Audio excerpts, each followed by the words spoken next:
सभी को नमस्कार। जय श्री राम। हाँ, आप सभी अनम्यूट हैं। राधे राधे सर। राधे राधे जय मैम। श्री महाकाल। हाँ जी। जय श्री राष्ट्र महाकाल। सभा राधे राधे। गणतंत्र दिवस को राधे लेकर राधे। दिल्ली में सुरक्षा के हाँ जी। बेहद कड़े इंतजाम नमस्कार। किए गए। नमस्ते जी। राजधानी में नमस्ते राधे राधे राधे। जी। नमस्कार नमस्कार। सभी को राधे नमस्कार। राधे। सभी जय अपने श्री राम। मोबाइल से। जय श्री राम। हाँ, जय श्री कृष्णा सर। है ना, वीडियो ऑन रखेंगे तो मैं आपको जान पाऊंगा। कभी आपके इधर निकलूंगा तो आप मुझे पहचान पाओगे, है ना। सही है कि नहीं है? रास्ते में मिल जाऊंगा तो पता चलना चाहिए ना कि भैया ये गुरुचरण सर हैं, है ना, ये प्रणय सर हैं, है ना। तो पता चलना चाहिए। सही है कि नहीं है? Sir okay. अभी जय श्री कृष्ण खोलती सर। हूँ सर। जी आ रही सर। है, अभी खोलती हूँ। हाँ, कोई बात नहीं। आराम से, जो कंफर्टेबल जय है। श्री कृष्ण सर। जय श्री कृष्णा। नीलम मैम, कैसे हैं आप? मैं ठीक हूँ सर। आप चलिए। कैसे हैं? मैं बहुत बढ़िया हूँ, आप सभी के आशीर्वाद से। तो देखो, सबसे पहले मैं क्लास के बारे में थोड़ा सा बता देता हूँ ताकि आप सभी की शंका समाधान हो जाए और आप बेफिक्र होकर क्लास को एंजॉय कर पाए। एक बार सभी को म्यूट करता हूँ, वापस से अनम्यूट कर दूंगा मैं। रजिस्टर नहीं चाहिए। हाँ, देखो, आप सभी का रामायण ज्योतिष में हार्दिक स्वागत है। हम क्या पढ़ने वाले हैं आप सभी को पता है ना। जो डेमो में आए थे, देखा था, नहीं समझ में आया मैं सब क्लियर कर देता हूँ। 3 महीने का कोर्स है, बेसिक टू एडवांस एस्ट्रोलॉजी। जिनको कुछ भी नहीं आता है उनको भी मैं कोशिश करूंगा सारा सिखाऊं। जिनको बहुत कुछ आता है उनको भी कोशिश करेंगे कि वो गहराई से पकड़ बना पाए। ठीक है? तो बिल्कुल टेंशन नहीं लेना है कि हमें तो आता नहीं है या हमें ज्यादा आता है। आप सभी को बिल्कुल बेसिक से एडवांस ज्योतिष सिखाया जाएगा। हमारा थीम जो रहेगा उसका नाम है रामायण ज्योतिष। हम जिस सिद्धांत का प्रयोग करेंगे वो रहेगा Vedic Parashari encyclopedia of astrology plus Bhrigunandi Nadi plus Krishna मूर्ति पद्धति का हमारा सिस्टम चलेगा। ये तीनों ही पद्धतियां आपस में काफी हद तक लिंक हैं। आप जब इसकी गहराई को पढ़ोगे तो आपको पता चलेगा कि पाराशरी के नक्षत्र लोड के माध्यम से महादशा पैटर्न के माध्यम से ही केपी का आविष्कार हुआ है। और इसी तरह से ग्रह को बहुत गहराई से समझने के लिए भृगुनंदी नाड़ी का आविष्कार हुआ है। तो केपी भाव पे बहुत ज्यादा जोर देता है, भृगुनंदी नाड़ी ग्रह पे बहुत ज्यादा जोर देता है और वैदिक सिद्धांत को बहुत अच्छे से समझता है। तो हम सारी चीजों को समझेंगे ताकि आपका बेस क्लियर रहे। पॉइंट नंबर 2, आप सभी को रिकॉर्डिंग मिलेगा हमारे एप्लीकेशन पे। अभी क्लास के बाद मैं आप सभी को एस्ट्रोसिम का हमारा खुद का ही सॉफ्टवेयर है, तो आप सभी को मैं भेजूंगा। आप आराम से उसको डाउनलोड कर लीजिएगा। और कुछ भी दिक्कत आए तो हमारी सपोर्ट टीम का नंबर भी भेजूंगा, आप उन लोग को फोन करिएगा। एस्ट्रोसिम से रिगार्डिंग कुछ भी समस्या आता है, सॉफ्टवेयर चल रहा है नहीं चल रहा है, एक्स वाई जेड जो भी ऐसे जो प्रश्न है जो क्लास से जुड़े हुए नहीं है लेकिन क्लास से जुड़े हुए हैं, मतलब कि ज्योतिष से जुड़े हुए नहीं है लेकिन आपके सिस्टम से जुड़े हुए हैं, तो आपको टीम को फोन लगाना है। चीजें क्लियर है? जब भी बात आती है ज्योतिष का कि सर हमें ये समझ में नहीं आ रहा है, वो समझ में नहीं आ रहा है, आप निश्चिंत भाव से मुझे फोन कर सकते हो। इन केस अगर हमारी टीम अगर रिस्पॉन्स नहीं कर पाती है टाइम से तो आप निश्चित तौर पे मुझे मैसेज करिएगा, मैं आप सभी को रिप्लाई करूंगा। चीजें क्लियर है यहां तक? चलिए। तीसरा महत्वपूर्ण चीज ये है कि आप सभी को रिकॉर्डिंग सेम डे मिल जाएगा। कभी भी चिंता नहीं करना है, आज मैं पढ़ाऊंगा आपको, आधे एक घंटे बाद कंप्यूटर से रिकॉर्डिंग होने के बाद आपको रिकॉर्डिंग मिल जाएगा। सेम डे में ही रिकॉर्डिंग मिल जाता है, इसलिए बेफिक्र होकर रहिएगा। हमारा सेशन कैसे चलता है आपको बता देता हूँ। शुरुआत के 10-15 मिनट अपन डाउट डिस्कशन कर सकते हैं, अगर पिछली क्लास का कुछ भी डाउट रहता है तो। ठीक है? क्लास के अंत में जैसे मैंने 1 घंटा लेक्चर लिया है तो 1 घंटे के बाद आपको उस क्लास में कुछ भी प्रश्न पूछना है तो आप सेम डे भी पूछ सकते हो। और अगले दिन उस पे रिकॉर्डिंग सुनने के बाद कुछ प्रश्न निकल के आते हैं तो नेक्स्ट डे भी पूछ सकते हैं। मतलब आपको 2 बार मौका मिलेगा क्लास के रिगार्डिंग प्रश्न पूछने को लेकर, एक शुरुआत में, एक अंत में। चीजें क्लियर है? आप सभी को मैं कोशिश करूंगा कि आपको संतुष्टि पूर्वक उत्तर क्लास के अंदर ही दे पाऊं। इन केस आपको लगता है कि हमारे प्रश्न कुछ ज्यादा हैं तो आप मुझसे पर्सनल में भी व्हाट्सएप पे भी बात कर सकते हैं। और संडे स्पेशल सुबह हमारा 12 बजे सेशन रहता है, तो दिन को हम 12 बजे आपके मन में कुछ भी प्रश्न है ज्योतिष को लेकर जो आप कई सालों से जूझ रहे हैं, आपको लग रहा है कि सर हम इस तरह की परेशानी में फंसे हुए हैं, क्या होता है, एक सवाल आपके दिमाग में कुछ भी प्रश्न है, हम संडे को हर चीजों का समाधान करेंगे ताकि मैं आपको समझ पाऊं और आप ज्योतिष को समझ पाए। चीजें क्लियर है? चलिए। अब आज हमारा डे 1 है। और डे वन में आप सभी का हार्दिक स्वागत है। तो सबसे पहले छोटा मोटा परिचय हो जाना चाहिए ना, है कि नहीं है? तो मैं इंट्रोडक्शन चालू करूंगा और हम सभी अपना एक सामान्य परिचय देंगे। आप कहाँ से हो, क्या करते हो, क्या उद्देश्य लेकर इस क्लास में आए हो, ठीक है, और आपको किस तरह से मैं गाइड कर पाऊँ तो वो सारी चीजें मुझे समझ में आए, ठीक है। तो आप सभी के स्माइलिंग फेस में देख पा रहा हूँ और निश्चित तौर पे हमारा रामायण ज्योतिष भगवान श्री राम के आशीर्वाद से बहुत बढ़िया चलेगा। 3 महीने तक हम बहुत अच्छी तरह से सेशन का एंजॉय करेंगे। साथ में 6 महीना फ्री प्रैक्टिस प्लेटफॉर्म भी है, वो बिल्कुल निशुल्क आप लोगों के लिए रहेगा, ठीक है। तो सबसे पहले मैं अपना परिचय दे देता हूं ताकि आप मुझे समझ पाए कि मैं ज्योतिष में कितने सालों से हूँ। मैं ज्योतिष में 9 सालों से प्रोफेशनली सेवाएं दे रहा हूँ, ठीक है। तो 9 सालों से मैं ज्योतिष का विद्यार्थी प्रोफेशनली हूँ। उसके पहले भी 1-2 सालों से मैं काम करता था, है ना। तो मैं उम्र के 20 सालों से ज्योतिष के फील्ड में मेरा इंटरेस्ट बनने लग गया था। तो काफी टाइम से मैं ज्योतिष का वर्क कर रहा हूँ। मुझे 8-9 साल पढ़ाते पढ़ाते हो गए हैं, ठीक है। तो हमारा टीचिंग का काम चलता है। मैंने जो शिक्षा प्राप्त किया है, तो मेरे गुरुदेव का नाम है प्रोफेसर मनीष तिवारी सर, है ना, मतलब द ग्रेट मैन, ठीक है। आप उनसे मिलोगे, मैं कोशिश करूंगा कि मेरे गुरुजी से आपको मिलाऊं, है ना। बहुत अच्छे व्यक्ति हैं, जितने अच्छे ज्योतिषी हैं उतने अच्छे गणित के मास्टर हैं, जितने अच्छे गणित के मास्टर हैं उससे बहुत बड़े दिल के वो व्यक्ति हैं। तो हृदय बहुत बड़ा उनका है और ज्ञान तो असीमित है और बहुत अच्छे इंसान है, ठीक है। तो मैं रहता हूँ Manasa, Madhya Pradesh, Neemuch district district Ujjain division, Indore के पास है, ठीक है। तो उज्जैन डिवीजन में हम रहते हैं और मेरा शिक्षा दीक्षा उज्जैन से हुआ है। मैं बेसिकली कॉमर्स का स्टूडेंट हूँ। हम बनिया वर्ग की फैमिली से बिलोंग करते हैं। तो हमारे यहाँ पे बिजनेस का काफी बढ़िया वातावरण है। मेरे दादाजी प्रॉपर्टी ब्रोकर्स रहे हैं, है ना। तो उन्होंने खूब कॉलोनियां काटी है मनासा के अंदर। मेरे फादर का स्क्रिप्ट का बहुत अच्छा काम है, ठीक है। और मैं भी, है ना, बिजनेस में लगा हुआ हूँ। और ज्योतिष में एज ए शौक के रूप में आया था, as a मेरी हॉबी थी बहुत अच्छे से। लेकिन भगवान ने बोला कि चलो आप आओ यहाँ पे, तो मैं अच्छे से यहाँ पे कनेक्ट कर पाया और भगवान के आशीर्वाद से ये मेरा अभी फिलहाल प्रोफेशनल यही है, ठीक है। तो मैं ज्योतिष में एज ए विद्यार्थी के रूप में भी कार्य करता हूँ और ये मेरा कार्य क्षेत्र भी है। तो मेरा सामान्य परिचय, अच्छा, मेरे साथ मधुबाला मैडम भी काम करते हैं। हम दोनों का पार्टनरशिप फर्म है एस्ट्रोसीम, ठीक है। वो अजय मेरी माँ की तरह ही है ना। वो भी मुझे एज ए पुत्र की तरह स्नेह करती है और हम दोनों एक ही हैं ये मानकर चलें, ठीक है। तो एस्ट्रोसीम में आपको मधुबाला चावला मैडम का और मेरा नाम हमेशा सामूहिक रूप से दिखेगा। तो हम दोनों का अजय पार्टनरशिप इंस्टीट्यूट है। चलिए, तो स्टार्ट करते हैं परिचय। सबसे पहले परिचय कौन देंगे, हैंड राइज करिएंगे आप सभी। चलो, जिनके वीडियो ऑन रहेंगे ना, मैं उनसे परिचय लूंगा। सबसे पहले उद्धव मित्तल सर से परिचय लेते हैं। हाँ, मित्तल सर ने हैंड राइज भी कर दिया है, ओके। नंबर आपके ले रहा था मैं, आप सभी हैंड राइज करके रखें, मैं नंबर बारी बारी लेता रहूंगा। मित्तल सर, स्वागत है आपका। हाँ जय जी श्री राम। हाँ, जय श्री राम, सबको जय श्री राम। तो हाँ मैं जी सर। बुलंदशहर जो दिल्ली के पास एक शहर है यूपी में, उसमें नाक कान गले का डॉक्टर हूँ। और मुझे राहुल सर से जुड़े हुए 1 साल से ज़्यादा हो गया है। और आई थिंक ये तीसरा फलित ज्योतिष बैच है जिसमें मैं जुड़ा हुआ हूँ।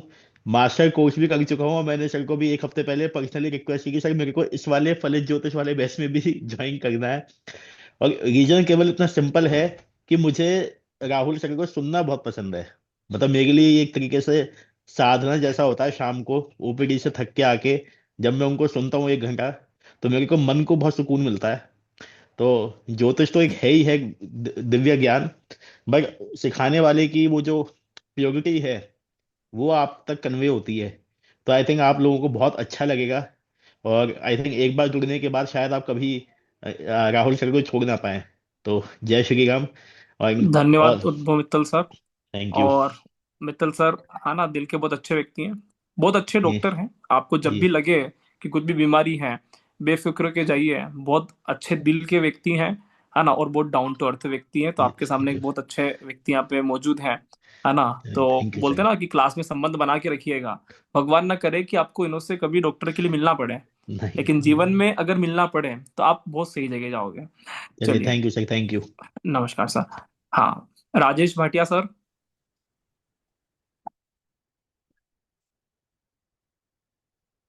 हाँ, अनम्यूट कर पाओगे सर आप? सर, हाँ जी सर। आवाज आ रही है? हाँ जी। यस सर, यस सर, प्रणाम सर। हाँ जी, हाँ जी, नमस्कार सर। नमस्कार। सर, मेरे को भी एस्ट्रोलॉजी, मैं निसार से हूँ, निसार हाँ, हरियाणा। हाँ जी, हाँ जी। मेरा नाम राजेश भाटिया है। और मेरा ज्योतिष में बहुत इंटरेस्ट है। मैंने इससे पहले भी आपका जैमिनी ज्योतिष का कोर्स किया है। हाँ। तो और वैदिक के मामले में थोड़ा सा मेरे को काफी नॉलेज है, लेकिन थोड़ा सा कुंडली का सही विश्लेषण नहीं कर पाता, उसके लिए मैंने ये ज्वाइन किया। ओके, बहुत अच्छी हाँ बात है। आशा है कि आपको संतुष्टिपूर्वक उत्तर देने का पूरा प्रयत्न रहेगा। ठीक है, बिल्कुल तो बिल्कुल। स्वागत है Rajesh okay. Sir. Okay. Thank. Manjhi sir, कैसे सर आप? मैं नमस्ते परिचय सर। सभी का लेने वाला हूँ, हैंड राइज नहीं करोगे तो भी मैं आ जाऊंगा। हाँ। नमस्ते ओके। सर। नमस्कार सर। सर मैं सर से 1 साल से जुड़ा हुआ हूँ। ऐसे 4 साल 5 साल पहले से ही मैं इसके व्हाट्सएप ग्रुप में था, लेकिन कभी मैं जुड़ा नहीं था। कभी कभी मैं यूट्यूब वगैरह देख लेता था, लेकिन मैं किसी और ज्योतिषी से जुड़ा था पहले। प्लस मैं स्कूल में प्रिंसिपल था, तो उस समय रिटायर नहीं हुआ था। अब रिटायर होने के बाद मैंने जब डेमो क्लास मैंने पिछले साल सुना और देखा, तो इतना मैं प्रभावित हुआ कि मुझे तो ये ज्वाइन करना ही चाहिए। हालांकि मैं कितना सफल होऊंगा, कितना विश्लेषण कर पाऊंगा, लेकिन मजा आता है क्लास करने में। सर का जो उद्बोधन है, सर जो रामायण को ज्योतिष के माध्यम से बताते हैं और इसको पिरोते हैं, कैसे हमारे महापुरुषों को ग्रहों के माध्यम से कैसे बताते हैं, ये अद्भुत है। आप लोग जब सुनेंगे तो कोई भी क्लास को छोड़ नहीं पाएंगे। 10 काम छोड़ के भी क्लास अटेंड करेंगे, और आशा है सब सर का सहयोग करेंगे और सुनेंगे, तो आपका ही लाभ मिलेगा, आपको ही फायदा मिलेगा। इतना ही मैं अपना। बहुत बहुत धन्यवाद मांझी सर। है ना, बहुत अच्छे से प्राध्यापक रहे हैं वो, है ना, दिल्ली में रहते हैं। ठीक है। Okay, Pranay sir. हाँ जी नमस्कार सर। आप सभी को मेरी तरफ से नमस्कार। आप तो नमस्कार काफी राहुल युवा सर। दिख रहे हो सर। हाँ हाँ। मैं युवा नहीं हूँ, मैं 40s में हूँ, अभी क्लोज अच्छा, टू थर्टी लग नहीं नाइन रहे हो, कोई कह नहीं सकता फोर्टीज के हो। हाँ। ओके। क्लोज टू चलिए। 39 ईयर्स हूँ अभी। हाँ। ओके। तो आप सभी को प्रणाम मेरी तरफ से। मेरा नाम प्रणय है और मैं पुणे से बिलोंग करता हूँ। मैं प्रोफेशनली जॉब करता हूँ ओके। और मेरी बहुत सालों से मतलब मेरे घर में एक्चुअली मेरे मॉम बहुत टाइम मतलब बहुत बार ज्योतिष देखती थी, और जब भी मैं किसी भी गुरुजी से सुनता था तो मुझे बहुत अच्छा लगता था कि ये कैसे जान पा रहे हैं कि क्या होने वाला है या क्या हुआ है, वो भी कुछ ना जानते हुए उस आदमी के बारे में। वो सिर्फ एक कुंडली या एक टाइम लेके कैसे पहचान पा रहे, तो वो हमेशा मुझे अट्रैक्ट करता था। लेकिन बहुत रिसेंटली 1 डेढ़ साल पहले मेरा एक फ्रेंड है एक्चुअली, जो खुद भी एक ज्योतिष है, और वो उसने मुझे कई बार बोला मेरी कुंडली देखकर कि तुम्हें तुम्हें भी ज्योतिषी करना चाहिए। हालांकि मैं पहले बिजनेस करना चाहता था, लेकिन उसमें कभी, वो हमेशा मुझे बोलता था, और मैं खुद भी जानता था कि इतना सफल शायद नहीं रहूंगा, तो वो हमेशा बोलता था कि अगर तुम्हें कुछ करना है उस टाइप में तो तुम ज्योतिषी कर सकते हो, क्योंकि तुम्हारे ग्रह उस तरह से है। लेकिन मैंने पहले कभी इतना सीरियसली लिया नहीं था। लेकिन रिसेंटली 1 साल में मुझे बहुत सारे मतलब ऐसे चेंजेस मेरे अंदर भी हुए, और जो सारी चीज़ें मैं मेरे अराउंड हो रही थी, तो मेरा मन करता गया कि मैं और भी देखूं देखूं, हालांकि मुझे समझ नहीं रहा था। तो फिर मैंने एक प्रोफेशनल क्लास ज्वाइन किया था, जैसे कि आप जानते हैं सर। वो ज्वाइन मैंने किया इसीलिए था कि आगे जाके मैं एक प्रोफेशनल एस्ट्रोलॉजर शायद बन पाऊँ। ज्वाइन करने के बाद इतना मुझे कुछ समझ नहीं आ रहा था, तो ऑलमोस्ट मुझे ऐसा लग रहा था पता नहीं है सही है कि नहीं, और मुझे फिर यूट्यूब पे आपका वीडियो देखा।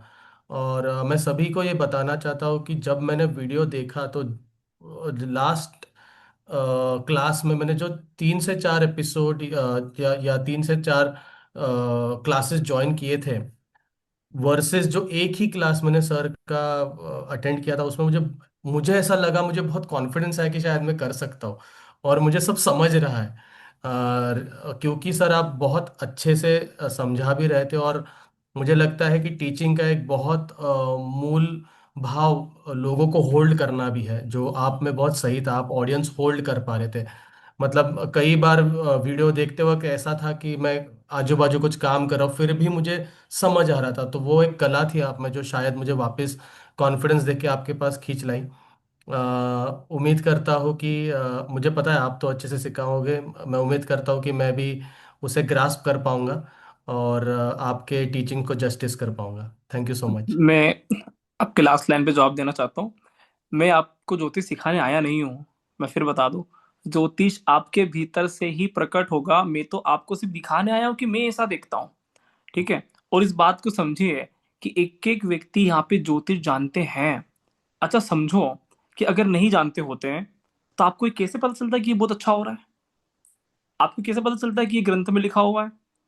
आपको ये कैसे मालूम पड़ता है कि यार ये तो बिल्कुल सही है? अगर हमारी आत्मा ने कहा कि ये बिल्कुल सही है तो इसका मतलब एक बात बहुत साफ है कि हम जानते तो हैं। बस कहीं ना कहीं हमको दिखाया नहीं जा रहा, हम देख नहीं पा रहे हैं। तो वेद भी यही बोलते हैं कि वेदाणाम चक्षु ज्योतिष, वेदों के नेत्र ज्योतिष है। समझ में आ रहा है? तो ज्योतिष दिखाने का कार्य करता हूँ और मैं पूरा, मुझे पूरा विश्वास है कि आप इतने अच्छे एस्ट्रोलॉजर बनोगे, क्योंकि जो हमारे भीतर से प्रकट होता है ना, उसको कभी भुलाया नहीं जा सकता।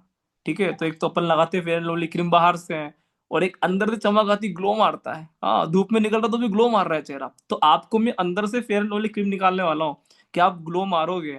ठीक है। बाहर वाली फेयर एंड लवली क्रीम से अपना कोई मतलब नहीं है। आप स्वयं ही इतने अच्छे अच्छे से जानते हो। ये बात ऋषि मुनि बोलता है कि गुरु का मित्र कौन होता है? सूर्य। हम सभी के भीतर बैठी हुई आत्मा, वही परमात्मा, अहम ब्रह्मास्मि। आप सभी को मैं एक भी सेशन में ज्योतिष नहीं सिखाऊंगा। एक एक सेशन में ज्योतिष प्रकट करवाने का कार्य मेरा है। और आप इतने आनंदित हो जाओगे कि यार क्या मजा आ रहा है, कितना शानदार लग रहा है। आज वाला सेशन पे अपन करेंगे कर्मा सिद्धांत पे। पहले थोड़ा सा परिचय ले लेते हैं, ठीक है प्रणय सर? बहुत मजा आने वाला है। हाँ, शिव्स आईफोन। हाँ। हाँ नमस्कार जी सर। सर। नमस्कार सर। मैं 66 साल का हूँ, अरे लेकिन वाह। ज्योतिष में इंटरेस्ट मेरा कंटिन्यू है। और मैं एक्चुअली बैंक से रिटायर हुआ हूँ। मैं अच्छा। 2019 में रिटायर हुआ था, तो अभी मुझे रिटायरमेंट का भी 6-7 साल हो गए हैं। ज्योतिष में मैं फल दीपिका पे लिखा है कि 2 तरह के ज्योतिषी होते हैं। हाँ। एक होता है बुध का ज्योतिष, एक हाँ। होता है बृहस्पति का ज्योतिष। अच्छा। बृहस्पति का ज्योतिष क्या होता है कि वो जैसे हमारी वैदिक पकड़ ली उसने, हाँ। वो वैदिक के अंदर इतना डीप चला जाएगा कि सारे डिविजनल चार्ट अच्छी तरह कर लेगा और हाँ। ये कर लेगा। तो वो हाँ। करके एक ही फील्ड को पकड़ के उसके अंदर पूरा डिवोशन और डेडिकेशन दे देगा। अच्छा ही। फिर दूसरा होता है एक मरकरी बुध का। अब वो कहता है कि जी भी मैं वैदिक भी कर लूं, जैसे मैं अपने आप को समझता हूँ कि मैं बुध का ज्योतिषी की तरफ जा रहा हूँ, कि मैं वैदिक भी कर लूं, मैं कृष्णामूर्ति भी कर लूं, मैं अगस्त नाड़ी भी कर लूं, मैं भृगुनंदी नाड़ी भी कर लूं, मैं सप्तऋषि नाड़ी भी कर लूं, मैं जैमिनी भी कर लूं। और उसके बाद अरे न्यूमरोलॉजी तो बच गई, इसको क्यों छोड़ा जाए जब सब कुछ कर रहे हैं। तो मैं सोचता हूँ न्यूमरोलॉजी भी कर लूं, चलो वैदिक न्यूमरोलॉजी कर लूं, उसमें भी सुना 5-6 चीजें दशाएं लगा के अच्छी हो जाती हैं। तो क्या है कि मैं बुध का एस्ट्रोलॉजी बनता बनता, मतलब काफी साल हो गए मुझे एस्ट्रोलॉजी के अंदर, क्योंकि मेन प्रोफेशन तो बैंकिंग था। क्योंकि सही बात है। उसमें हमें सुबह 9 बजे जाना पड़ता था, शाम को 8 बजे आना पड़ता था, उसमें तो टाइम मिलता ही नहीं था। लेकिन वो शौक था, तो एस्ट्रोलॉजी में लगे रहते थे। उसके बाद लगते लगते इंसिडेंटली मैं भी 1-2 साल आपके पिछले साल बड़ा इंटरेस्ट रखा, फिर कुछ प्रॉब्लम होगी, मैं आपकी क्लास नहीं अटेंड कर पाया। फिर इस साल आया, पता नहीं, आपसे जुड़ना ही था, सीखना था।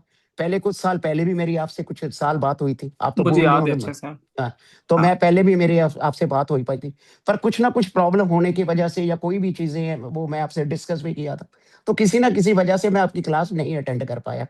लेकिन ईश्वर ने कहा था कि आपके साथ जुड़ना ही है, अटेंड करना है।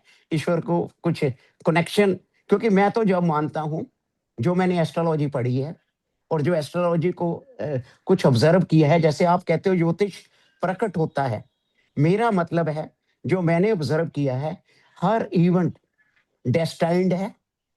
किस आदमी से मिलना है, किस आदमी से सीखना है, कौन सा करेगा, ये सब कुछ प्री फिक्स है, जो मैंने 66 साल की ऑब्जर्व जिंदगी में ऑब्जर्व की। हाँ, हमें हमारे पास एक फ्री विल भी होती है, जिसे हम तीसरा घर भी कुंडली में कहते हैं। तो है हमारे पास 30% फ्री विल है, 30% फ्री विल है। यानी हम एफर्ट्स करके 30% तक ही कर्मा बदल सकते हैं, चाहे रेमेडी करके भी। अब ये नहीं कि हम 100% डेस्टिनी को बदल देंगे, लेकिन शौक है। अब मुझे बहुत कई अच्छी डाउट्स बात हैं, है। मुझे एस्ट्रोलॉजी में बहुत डाउट्स हैं, कई डाउट्स हैं। तो मुझे लगा कि ये डाउट्स, जैसे मैं आपको सेकंड मैरिज के आपकी बारे ये में भी जो पूछ बात रहा है ना था। डाउट से, उसमें हाँ सब जी। लोग हंसी आया है, मेन बात तो वही है। प्रकाश सर हंसे, आभा मैडम हंसे, नीलम मैडम को हंसी आ गई है ना। वो सब लोग भी यही कहना चाह रहे थे जो आपने बोल दिया है। ठीक है। अच्छा, तो ओके। वो मैंने कहा वो डाउट्स है, शायद हम्म। लगता है कि मेरे वो डाउट्स, क्योंकि जैसे सेकंड मैरिज है, कोई कह देता है जी 90% 80% कह देंगे नाइन्थ हाउस से देखेंगे। अब उसके बाद क्या नाम लेते हैं, दूसरा एक बंदे कहेंगे नहीं जी सेकंड हाउस से देखेंगे। करेंगे पहले करेंगे, राजा, पहले है ना। राजा महाराजा होते थे। जी। तो सभी वो का परिचय लेते हैं। अच्छा। मैं आपको समझना चाह रहा था। हाँ निश्चित तौर जी, पे शिव कुमार हाँ सर, जी, मैं हाँ जी, कोशिश करूंगा द बेस्ट हाँ दे जी। पाऊं। ठीक है। हाँ। परिचय हमें थोड़ा सा शॉर्टली देना है, क्योंकि आज कर्मा सिद्धांत की थ्योरी भी पढ़ेंगे। तो कोशिश ये करें कि आप 1 मिनट के अंदर अपना, है ना, परिचय दें और अपनी मन की बात कह सकते हैं। प्रकाश सर। नमस्कार जी, मैं दिल्ली से हूँ। मैं प्रकाश शर्मा नमस्कार और सर। मैं न्यूरोथेरेपिस्ट हूँ और मैं हाँ। योगाचार्य भी हूँ। अच्छा। और क्या बात है। तो हाँ, और मैंने न्यूमरोलॉजी भी करी है, लाल किताब भी करी है, काफी करी है। लेकिन जो आपका मैंने सेशन पढ़ा तो उससे मुझे लगा कि यहाँ पे कुछ अलग है सीखने को, जहाँ सीखा जा सकता है। और लोग जो सिखाते हैं वो फटाफट फटाफट करा और सब कुछ करके बंद करके चल दिए, पैक हम्म। करके चले जाते हैं। और बिल्कुल, मेरा आपकी अपना आशा पूरी और मैं होगी। हाँ हाँ, मैं न्यूरोथेरेपिस्ट हूँ। जो मेरा अपने दिल्ली में क्लिनिक है 2, अच्छा। बिना दवा बिना मशीन के किसी भी बीमारी का इलाज करता हूँ। अच्छा। All disease, all disease. मतलब कि मित्तल सर और आपका बहुत अच्छा साथ रहेगा फिर तो। वो नाक कान गले के डॉक्टर हैं, है ना। हाँ, और आप बिना दवा के इलाज करते हो। मित्तल सर बिना कभी भी दवा के गड़बड़ हो तो इधर आ किसी भी जाना, बीमारी प्रकाश शर्मा सर के किसी साथ, भी बीमारी का इलाज है। है ना। चलो, है ना। अभी यहाँ पे पता है आपको सेम प्रोफेशनल वाले लोग भी मिलेंगे। अभी जैसे शिव सर हाँ बैंक हाँ वाले थे, हो सकता है कोई बैंक वाला मिल जाएगा यहाँ पे। हाँ। ठीक है। तो बिल्कुल आप अच्छे से दोस्ती बना के रखिएगा, मैं आप सभी को माहौल प्रोवाइड करवाऊंगा। ठीक है हाँ प्रकाश हाँ, सर, स्वागत है आपका। दिल्ली में मेरा दिलशाद गार्डन और यमुना विहार में क्लिनिक है। बहुत बढ़िया। कोई दिल्ली से है तो बिल्कुल, है ना, प्रकाश शर्मा सर से कनेक्ट हो जाइएगा। कुछ भी बीमारी आए तो, है ना, और बुलंदशहर वाले मित्तल सर से। चलिए। ओके। हाँ। अब, हाँ, नीलम खुल्लर मैडम, ये मत सोचो कि अगर हमने तो हैंड राइज नहीं कर रखा है तो हमारा तो, है ना, हम तो सर तो बोलना ही नहीं पड़ेगा कुछ। हाँ। जय श्री कृष्ण सर। जय श्री कृष्णा मैम। सर मैं भी सीनियर सिटीजन हूँ, 68 ईयर्स ओल्ड हूँ, हाँ। हाउस वाइफ ही हूँ। Job okay. से 2018 में रिटायर हो चुकी हूँ। प्राइमरी स्कूल में टीचर थी मैं तो। अरे वाह। आप भी टीचर, मांझी सर भी टीचर हैं, है ना, दो मिल गए ना, टीचर टीचर। ओके। तो अभी मैं इसी लाइन में आई हूँ 2021 से। पहले मैंने अच्छा। न्यूमरोलॉजी सीखी, लोशु, फिर मैंने वैदिक भी सीखी। अब मैंने BNN भी सीख रही हूँ, अभी मेरी क्लास चल रही है वो भी। ओके। तो अभी मैंने आपके साथ भी ज्वाइन अभी किया आप है। तीनों सीखेंगे एक साथ, है ना। हाँ जी ओके। जी। चलिए। थोड़ी आ, प्रिडिक्शन में थोड़ी मुश्किल होती है, तो हम्म। मैंने कहा चलो अभी ये भी सीखते हैं फिर। हमारा कोर्स प्रिडिक्शन का ही है ना, आपको फलित ही सिखाएंगे। चलिए। आभा अग्रवाल मैम, बाकी सभी मेंबर्स वीडियो ऑन कर सकते हैं, है ना। राधे राधे सर। राधे राधे मैम। मेरा नाम आभा अग्रवाल है, मैं मेरठ यूपी से हूँ ओके। और मेरा प्रोफेशन यही है, ओपर साइंस, रेकी ग्रैंड अच्छा। मास्टर हूँ। पास्ट लाइफ आकाशिक करती हूँ, टैरो रीडर, एस्ट्रोलॉजी। जैसे मैंने आपको बताया था कि मैं 4 जगह से सीख चुकी हूँ, पर अभी भी मुझे लगता है कि मेरे अंदर कमी है। तो मैं यहाँ परफेक्शन की तलाश में आई हूँ कि हाँ मुझे कुछ, कि मैं कुंडली, लगन कुंडली देखूं और मैं बोलना शुरू कर दूं। मेरा बिल्कुल। मतलब ये है मोटिव। मैंने BNN भी सीखा हुआ है और भी बहुत सारी मोडालिटी पे काम करती हूँ सर। मेन मतलब यही है, मेरा हीलिंग प्रोफेशन ही है मेन।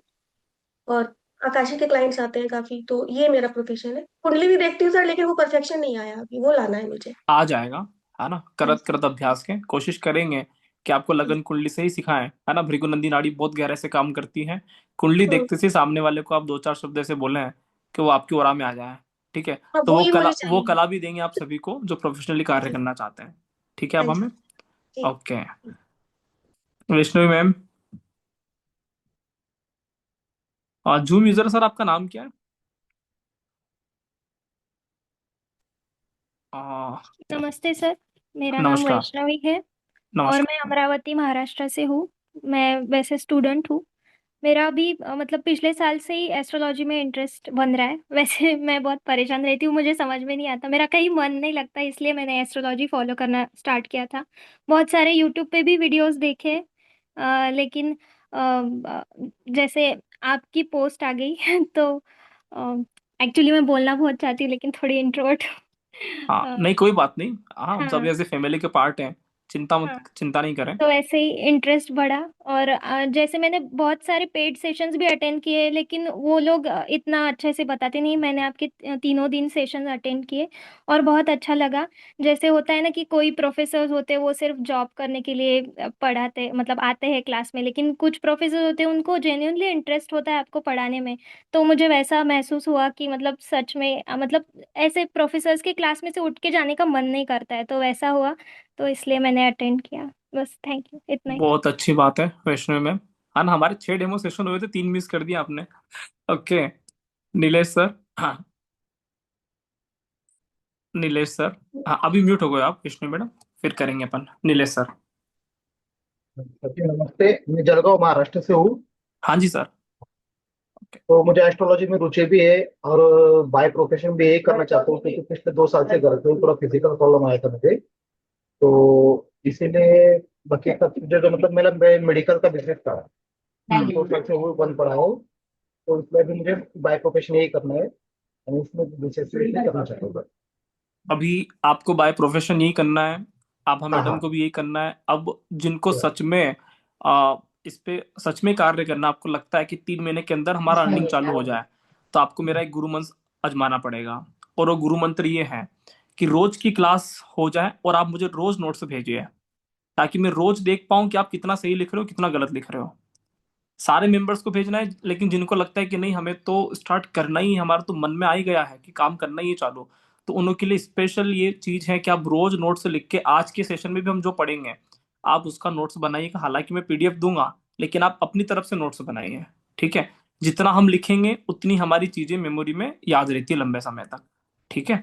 चलिए, और कौन परिचय देना चाहते हैं? क्लास स्टार्ट करूं मैं? हाँ, जूम यूजर सर, आप एक बार, आपका नाम क्या है? सही नाम आप लिख सकते हैं मोबाइल पे। हाँ, सरदार जी लग रहे हैं मुझे। अब मैं कैसे बोलूं आपको? हाँ सर, आपका हाँ नाम जी क्या है? सर। सर हरविंदर पाल सिंह है जी। हाँ, आप लग ही रहे हो सरदार जी, वो पीछे से। हाँ, जी। आपका नाम इसमें करेक्ट कर सकते हो? जी सर, मेरा नाम हरविंदर पाल सिंह जी आनंद है। सर। ओके। जलंधर पंजाब से हूँ। हाँ। ठीक है। और बाई प्रोफेशन एस्ट्रोलॉजी कर रहा हूँ, 66 ईयर ओल्ड हूँ। अरे वाह, क्या जी। बात है। और आपके चरणों में आया हूँ, आप बताओ कि मैं अरे कर नहीं पाऊंगा नहीं, या नहीं। कैसे बातें कर रहे हो आप? हमसे, मेरे पापा से भी 5-6 साल बड़े हो। नहीं नहीं, ठीक है। थैंक ऐसा यू नहीं वेरी है। Much sir. सर आप हाँ, ब्लेस करो कि हम सब अच्छी तरीके से पढ़ सकें। बिल्कुल। हाँ, थैंक यू वेरी मच बहुत सर। अच्छी तरह से पढ़ेंगे। और अब अगर कोई अपना परिचय देना चाहते हैं तो मैं इनका कर सकता हूँ। ठीक है? वरना अपन क्लास चालू करें, एक बार थोड़ा सा पढ़ लेते हैं, समय का सदुपयोग हो जाएगा। हाँ, जियोमी सर, आपका नाम नहीं आ रहा है, मैं कब से करता आपको। मोबाइल का नाम पूरा आ रहा है, 240 76 RP 191। हाँ, कौन सी कंपनी है देखना पड़ेगा मेरे को आज। बताइए, अनम्यूट करिए सर। हाँ। हाँ, नमस्कार जी। नमस्कार सर। मैं राजेंद्र शर्मा मेरा नाम है और मैं अच्छा। ओके। इस डिस्ट्रिक्ट कांगड़ा हिमाचल से हूँ। और मैं प्रोफेशनल एस्ट्रोलॉजी में ही इसमें काम कर रहा हूँ पठानकोट में पंजाब में। हाँ, और जनक सर की आप रिश्ता लेना। हाँ हाँ हाँ। बिल्कुल, हाँ जी। ओके ओके, ठीक है। वैसे तो मैंने 2004 में जब शास्त्री वगैरह की पढ़ाई शुरू की ज्योतिष से, तब से ही मैं कर रहा हूँ। लेकिन पिछले 10 साल से मैं इसी फील्ड में हूँ। क्या बात है। तो अब अब कुछ लगा कि जहाँ चीजें रुकी हुई है वही है, कुछ नया नहीं सीख पा रहा हूँ। और समय के साथ बहुत कुछ चेंज हो गया, वही शास्त्र पढ़े उनसे कुछ नया निकल नहीं रहा था। इसलिए मैंने सोचा कि कुछ नया सीखना चाहिए। तो फिर मैंने बात की। तो बिल्कुल सर, उन्होंने बहुत कुछ भाई जी सीखने ने को आपका मिलेगा रेफरेंस आपको। दिया, तो फिर हाँ, मैं यहाँ पे ज्वाइन जनक सर किया है। हमारे बहुत पुराने स्टूडेंट हैं, है ना, और बहुत अच्छे स्टूडेंट हैं। ठीक है सर, करते हैं कनेक्ट अपन। आज थोड़ा सा पढ़ लेते हैं ताकि हमारी क्लास का सदुपयोग हो। हाँ, वरना बोलेंगे कि अरे ये क्या, डे 1 तो लेक्चर में खत्म हो गया इंट्रोडक्शन में, अरे गुरुजी पढ़ाओगे कब? हाँ, तो ऐसा नहीं होना चाहिए, है ना। अच्छा, एक बात बताता हूँ। ठीक है, आज डे 1 है, तो आप कोई भी जजमेंटल नहीं लगाएंगे कि क्या हो रहा है। हम स्टार्ट करते हैं। पहला लेक्चर बहुत शांति से होगा, बहुत प्रेम भाव से होगा। हाँ, मेरे डेमो सेशन में कुछ शिकायतें थी, अरे सर बहुत फास्ट भाग रहे हो राजधानी एक्सप्रेस की तरह। हाँ, जो शिकायतें कर रहे हो वो यहाँ पे स्माइल भी कर रहे हैं। ठीक है, तो अब मैं शांति से पढ़ाऊंगा। अब हमारा है ना सेशन चल रहा है, अब मैं आपको डेमो नहीं दे रहा हूँ, अब हम एक फिल्म की तैयारी कर रहे हैं। चलिए स्टार्ट करते हैं। तो सबसे पहले ज्योतिष में कहाँ से स्टार्ट करना चाहिए, मैं एक स्क्रीन शेयर करूंगा आप सभी के सामने, और भगवान श्री राम का नाम लेके क्लास का शुभारंभ करते हैं। रामायण ज्योतिष में आपका हार्दिक स्वागत, अभिनंदन है। भगवान श्री राम की कृपा से आपके सारे कार्य सिद्ध हों। चलिए, तो ज्योतिष कैसे आपको देखना है, सबसे पहले स्टार्ट करते हैं कि जन्म कुंडली में कुछ भी आएगा कैसे हम बात करेंगे। तो रामायण ज्योतिष सबसे पहले है ना, ज्योतिष के जो हम बात करें कि ज्योतिष का सोर्स क्या है, तो भारतीय सनातन संस्कृति हमेशा से भूलता है कि भैया त्रिदेव थ्योरी, ब्रह्मा विष्णु महेश, एक श्लोक हमारे ऋषि मुनियों ने बनाया कि गुरु ब्रह्मा गुरु विष्णु गुरु देव महेश्वरा, गुरु साक्षात परम ब्रह्म तस्मै श्री गुरुवे नमः। ठीक है, तो गुरु ही ब्रह्मा है, गुरु ही विष्णु है, और गुरु ही महेश्वर है। ठीक है, गुरु वही है जो ना पर ब्रह्म को जानता हो, तो हम ऐसे गुरु को नमस्कार करते हैं। और ऐसा व्यक्ति जो इन तीनों के बारे में समझाए और बहुत गहराई से हम इन तीनों को समझ पाए, मतलब हमें समझना किसको है, पूरी ज्योतिष में आपको सिर्फ इन त्रिदेव को समझना है, ब्रह्मा विष्णु और महेश, इनके अलावा किसी को भी नहीं समझना होता है। यही त्रिदेव को समझने के लिए हमारे पास 3 महीने हैं, है ना, हमारे पास 60 सेशन है। हम केपी वैदिक नाड़ी का मिक्सअप थ्योरी पढ़ेंगे, हम 12 भाव, 27 नक्षत्र, 12 राशियां, बहुत सारी चीजें पढ़ेंगे। लेकिन सबका सब कुछ सोर्स ये तीनों है। जब तक हमें ये तीनों समझ में नहीं आएंगे तब तक हम ज्योतिष का कुछ भी ज्ञान प्राप्त नहीं कर सकते। तो हमारी सनातन संस्कृति में भगवान पर बड़ा भरोसा भरोसा रखवाया गया कि नहीं, भगवान ब्रह्मा होते हैं, विष्णु भगवान होते हैं, शिव जी का मंदिर होता है, आदि आदि। मैं आज सारी बातें कनेक्ट करूंगा, लेकिन मैं अजय कनेक्ट करने वाला हूँ ज्योतिष के माध्यम से, क्योंकि मेरा जो सोर्स रहेगा, मेरा जो मूल रहेगा, ज्योतिष शास्त्र रहेगा कि तीनों देव ज्योतिष से कैसे कनेक्टेड है। चलिए, इन तीनों देवताओं को समझाने वाला जो व्यक्ति है आपके सामने, है ना, जो कि मेरे गुरुदेव हैं, है ना, the great man professor Manish Tiwari sir, है ना, बहुत बढ़िया व्यक्ति हैं। है ना, इन्होंने आईआईटी मद्रास से है ना गोल्ड मेडलिस्ट की उपाधि प्राप्त किया है, कैम्ब्रिज विश्वविद्यालय से इन्होंने पढ़ाई किया है लंदन में। ठीक है, और ज्योतिष में तो क्या बोले, अल्टीमेट व्यक्ति हैं, है ना, गणित में इतनी गहरी जानकारी रखते हैं, और पेशे से इंजीनियर व्यक्ति हैं। ठीक है, और प्रोफेसर हैं। तो बहुत बढ़िया इनों का ज्योतिष के फील्ड पे पकड़ है, और बहुत बढ़िया इनों का गणित के फील्ड पे पकड़ है, और इन चीजों से भी बढ़िया इनों का हृदय बहुत बड़ा है। ठीक है, तो आप सभी मेरे गुरुदेव के दर्शन दर्शन कर पा रहे हैं, और मैं कोशिश करूंगा कि मेरे गुरुदेव साक्षात आपके सामने 1-2 सेशन ले, तो आपको बहुत मजा आएगा। तो मेरे गुरु के लिए एक छोटी सी लाइन कि मैं शरीर, गुरु मेरी आत्मा है, और मेरे गुरु साक्षात परमात्मा है। तो आप सभी मनीष तिवारी सर को, है ना, आज मेरे गुरु के रूप में प्रणाम कर सकते हैं। चलिए, अब स्टार्ट करते हैं ज्योतिष का शुरुआत कहाँ से हुआ। तो सबसे पहले भारतीय सनातन संस्कृति बात करती है वेद। ठीक है, वेद का मतलब क्या है, तो वेद का मतलब होता है ज्ञान से। जहां पर भी हमें ज्ञान मिले तो वो बातें हमको वेद से पता चलता है कि भैया 4 वेद होते हैं, इसमें बहुत सारी बातें निकला है, और वेद में ही सब कुछ है। आज दुनिया में जो कुछ चल रहा है वो भी वेदों के ही माध्यम से है। चलिए, वेदों के अंग कितने होते हैं, और मानव शरीर पर, मानव जीवन पर क्या वेद हम जीवन जीने की कला की दृष्टि से देख सकते हैं। मैं ये समझता हूं कि कोई भी ग्रंथ किताबों में नहीं होता, जो भी ग्रंथ होता है वो स्वयं के अंदर होता है, स्वयं को जानने की कला के रूप में होता है। तो किताबों से कोई भी हम चीजें नहीं समझ सकते, कभी भी नहीं समझ सकते, जब तक वो चीजें आपके भीतर प्रकट ना हो जाए। एक बार आपके भीतर प्रकट हो जाएगा, फिर आप उस किताब को पढ़िए, आपको तब जाके पता चलेगा कि अरे वाह, ये किताब में ऐसा था, हमने तो कभी इस तरह से उसको समझा ही नहीं है। तो वेद हमारे जीवन में क्या होते हैं, हमारे शरीर में क्या होते हैं, मानव के अस्तित्व में क्या होते हैं, जिस दिन ये समझ में आ जाएगा, फिर आप वेदों को पढ़िए, बहुत मजा आएगा। तो वेद को 6 अंग में बांटा गया है, जिसको बोलते हैं वेदांग। क्या बोलते हैं, वेदांग। वेदांग को 6 अंगों में बांटा गया। पहला होता है शिक्षा, जिसको बोलते हैं, जिसका संबंध नाक से है। एक होता है निरुक्त, जिसका संबंध कान से है। एक होता है ज्योतिष जिसका संबंध नेत्र से है, हमारे शरीर के अंग आ रहे हैं ना, एक में नाक आ रहा है, एक में नेत्र आ रहा है, एक में कान आ रहा है। एक और अंग होता है वेदों का जिसका अंग है मुख से, मुख मतलब व्याकरण, ठीक है। वेदों का एक और अंग होता है पांचवा जिसका नाम है कल्प। कल्प का संबंध हाथों से है ना, जिससे हम खाना खाते हैं, भगवान की पूजा करते हैं, एक्स वाई जेड। और एक और होता है छंद जिसको बोलते हैं पाद। पाद का अर्थ होता है चरणों से।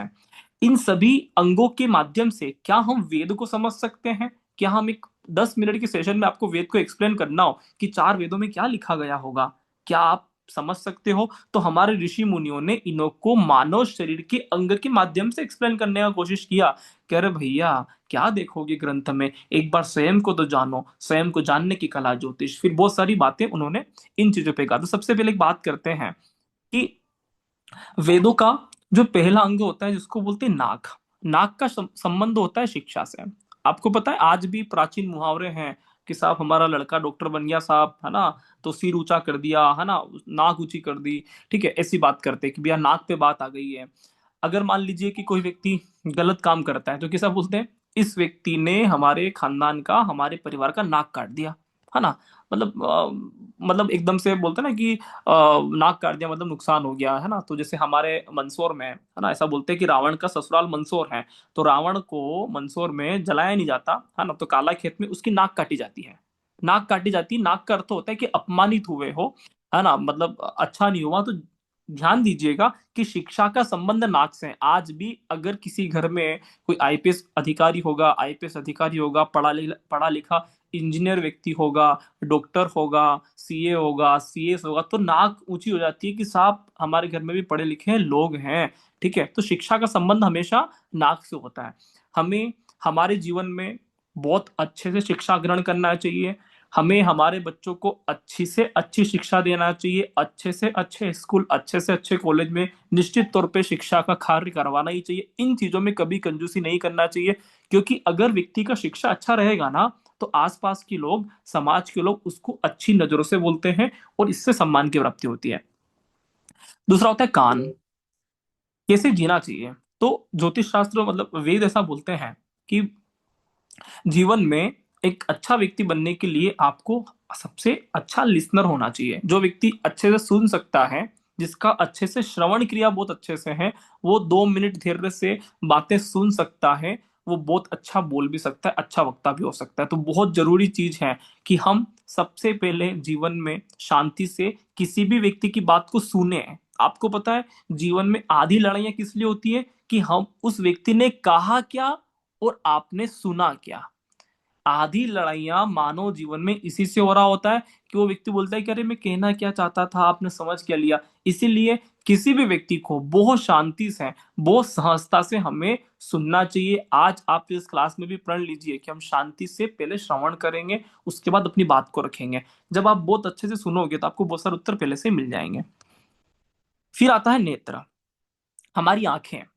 तो वेद बोलता है कि वेदानाम चक्षु ज्योतिष, वेदों के नेत्र ज्योतिष होते हैं।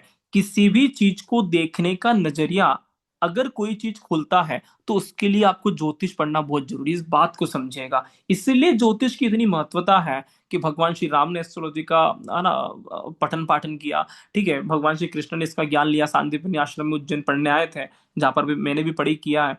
तो इस बात को समझें कि ज्योतिष क्या देता है। ज्योतिष व्यक्ति की आंखें खोलता है। हाँ, ध्यान देना है, ज्योतिष वही जो व्यक्ति की आंखें खोल दे कि अरे वाह, दुनिया ऐसी होती है, वेद ऐसे होते हैं, ज्योतिष ऐसे भी पढ़ सकते हैं। हमारी आंखें खुल गई, हमको सब समझ में आ गया। आंखें खुलेगी तो सब समझ में आएगा, आंखें ही नहीं खुलेगी तो कैसे समझ में आएगा। तो सबसे बड़ी चीज ये है कि दुनिया में आप कोई भी ग्रंथ पढ़ो, कुछ भी चीजें पढ़ो, मैं ये नहीं कह रहा कि वहां से समझ में नहीं आएगा, सब कुछ समझ में आएगा। एक बार आप ज्योतिष पढ़ोगे ना, तो आपको Ramayan, Gita, physics, chemistry, mathematics सब कुछ बहुत गहराई से समझ में आएगा। तो ज्योतिष इतना पावरफुल टूल्स है। चलिए, चौथा अंग होता है मुख, मतलब व्याकरण। मुख का संबंध होता है व्याकरण से। जीवन में हमेशा जब भी बोलना हो तो हमारी शब्दावली बहुत प्योर होना चाहिए। कोई फर्क नहीं पड़ता कि आप हिंदी में बात करते हो, आप अंग्रेजी में बात करते हो, आप उर्दू में बात करते हो, या अन्य लैंग्वेज में, पंजाबी, मराठी, जो भी है, कोई फर्क नहीं पड़ता है। मुख्य चीज ये है कि आपका व्याकरण बहुत बढ़िया रहे। आप जिस भी भाषा पे कमांड रखते हो उस भाषा को बहुत गर्व से बोलना चाहिए। इससे फर्क नहीं पड़ रहा कि हम साहब इंग्लिश बोलेंगे तो बहुत बढ़िया लोग कहेंगे, संस्कृत बोलेंगे तो लोग बहुत बढ़िया कहेंगे, हिंदी बोलेंगे तो बढ़िया कहेंगे, इससे फर्क नहीं पड़ता। फर्क इससे पड़ता है कि जिस चीज पे आपकी कमांड हो, जिस भाषा पर आपकी कमांड हो, उस भाषा का आप बहुत अच्छे से प्रयोग करें और जीवन में हमेशा सही लैंग्वेज का प्रयोग करें। आपको पता है प्राचीन भारत में है ना व्याकरण पे बहुत ज्यादा जोर दिया जाता था, और संस्कृत में तो व्याकरण का बड़ा महत्व है ना। वहां पे तो एक वचन, द्विवचन, बहुवचन, हर जगह तो एक वचन और बहुवचन ही होते हैं। संस्कृत में एक और वचन एक्स्ट्रा है। संस्कृत व्याकरण का मुख्य केंद्र बिंदु है। आप पुरानी रामायण भी देखोगे ना तो वहां पे शुद्ध हिंदी में बात करते हैं। आज 26 जनवरी है ना, 26 जनवरी के दिन आप है ना गणतंत्र दिवस पे अगर टीवी पे भी देख रहे होंगे तो वहां पे कितनी अच्छे से हिंदी और इंग्लिश का विषय नहीं है। अगर वो व्यक्ति हिंदी में भी अगर गणतंत्र दिवस की परेड की बात कर रहा है तो एकदम शुद्ध हिंदी की शब्दावली का प्रयोग कर रहा है, और वो अंग्रेजी में भी बात कर रहा है तो शुद्ध अंग्रेजी का प्रयोग कर रहा है। इस बात का महत्व है कि हमारी शब्दावली इतने शुद्ध होना चाहिए कि सामने वाले को बहुत अच्छे से फील आए। आपको पता है जब हम बहुत अच्छे से बात करते हैं, सिस्टमेटिक तरीके से बात करते हैं, तो हम कभी भी एब्यूज वर्ड का यूज नहीं कर सकते। हमारे मुंह से कभी गाली गाली गलौज जैसी चीजें है ना, अनर्गल बातचीत कभी नहीं निकलता है अगर हमारे व्याकरण का बहुत कमांड रहता है। तो बहुत जरूरी है। प्राचीन ऋषि मुनियों को देखें, हमेशा शुद्ध व्याकरण में बात करते थे। जब आप समझो कि किसी व्यक्ति से शुद्ध भाषा में आपको बात करना हो ना, निश्चित तौर पे लड़ी नहीं होगा, क्योंकि शुद्ध भाषा लड़ी करवाती ही नहीं है, अनर्गल बातचीत लड़ी करवाती है। चलिए, एक और महत्वपूर्ण चीज है कि पाद। कभी कभी जीवन में ये भी महत्वपूर्ण होता है कि कब रुकना है, कब चलना है। पाद का अर्थ होता है चरण, ठीक है।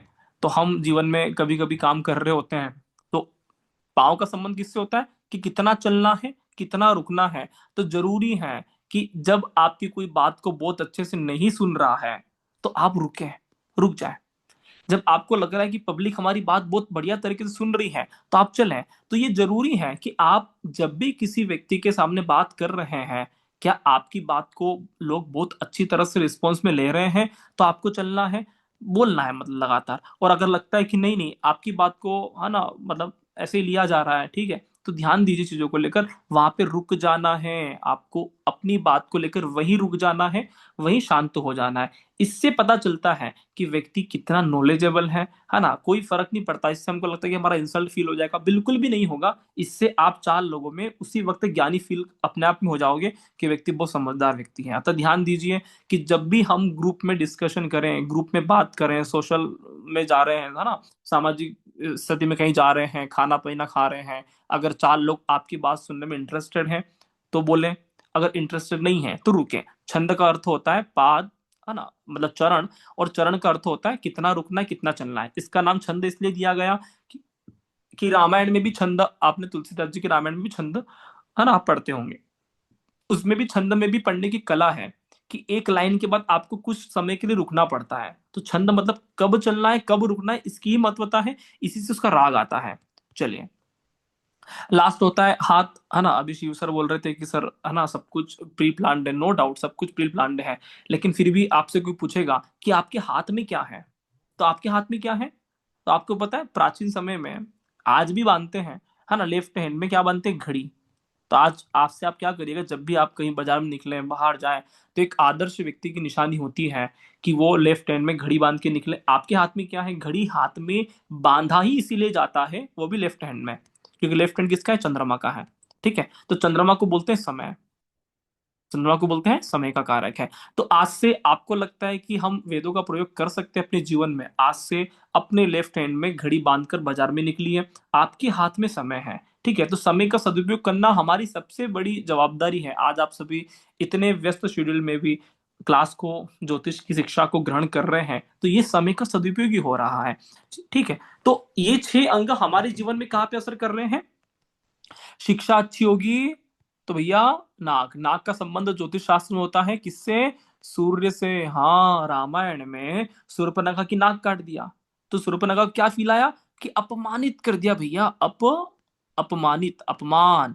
शूर्पणखा को क्या फील आया कि अपमानित कर दिया। ध्यान देना है, अगर नाक पे चोट बार बार लगती हो, ये समुद्र शास्त्र की थोड़ी बातें बीच में एड ऑन कर रहा हूं कि कोई व्यक्ति आपके पास बाय डिफॉल्ट आए और आपको लगे कि साहब हमारे को तो जन्म कुंडली ही देखना है, लेकिन उसको तो जन्म कुंडली है ही नहीं उसके पास।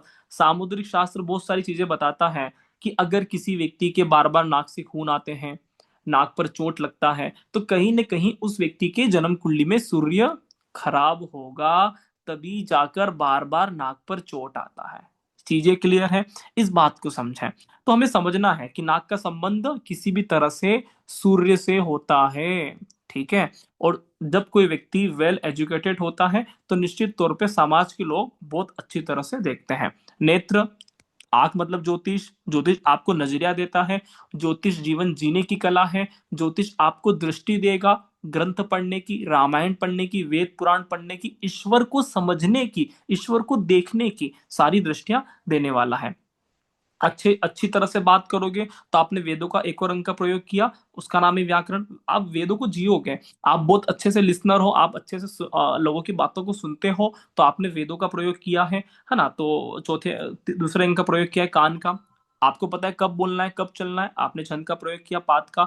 और आपने समय का सदुपयोग किया है, तो निश्चित तौर पे हम कल्प का प्रयोग कर रहे हैं। तो वेद हमारे जीवन जीने की कला है, वेद आर्ट ऑफ लिविंग है। वेद किसी किताब का हिस्सा नहीं है कि साहब 4 वेद हैं इससे हमें ज्ञान की प्राप्ति होगी, नहीं भैया। आप वेल एजुकेटेड हैं, आप ज्योतिष का ज्ञान रखते हो, आप अच्छे लिसनर हो, आपको बोलने का ढंग बहुत बढ़िया है, आप अच्छे से सभी को प्रणाम करते हो, मेहमान आते हो तो बहुत शुद्ध शब्दावली में बात करते हो, आप अच्छे व्यक्ति हो, ठीक है। तो आपने वेद को जिया है, कब कितना बोलना है चलना आपको पता है निश्चित तौर पे। और समय, कितनी जगह कब आपको रुकना है, किस फैमिली के टाइम पे आपको कितनी देर तक जाना है, आपका अगर जाना जरूरी नहीं है तो आपको कम समय के लिए जाना है। ये चीजें बहुत जरूरी है, इसको बोलते हैं समय, कि किसको कितना समय दे रहे हो। ये चीजें भी अगर आपको समझ में आ गया तो आप दिव्य व्यक्ति बन जाओगे।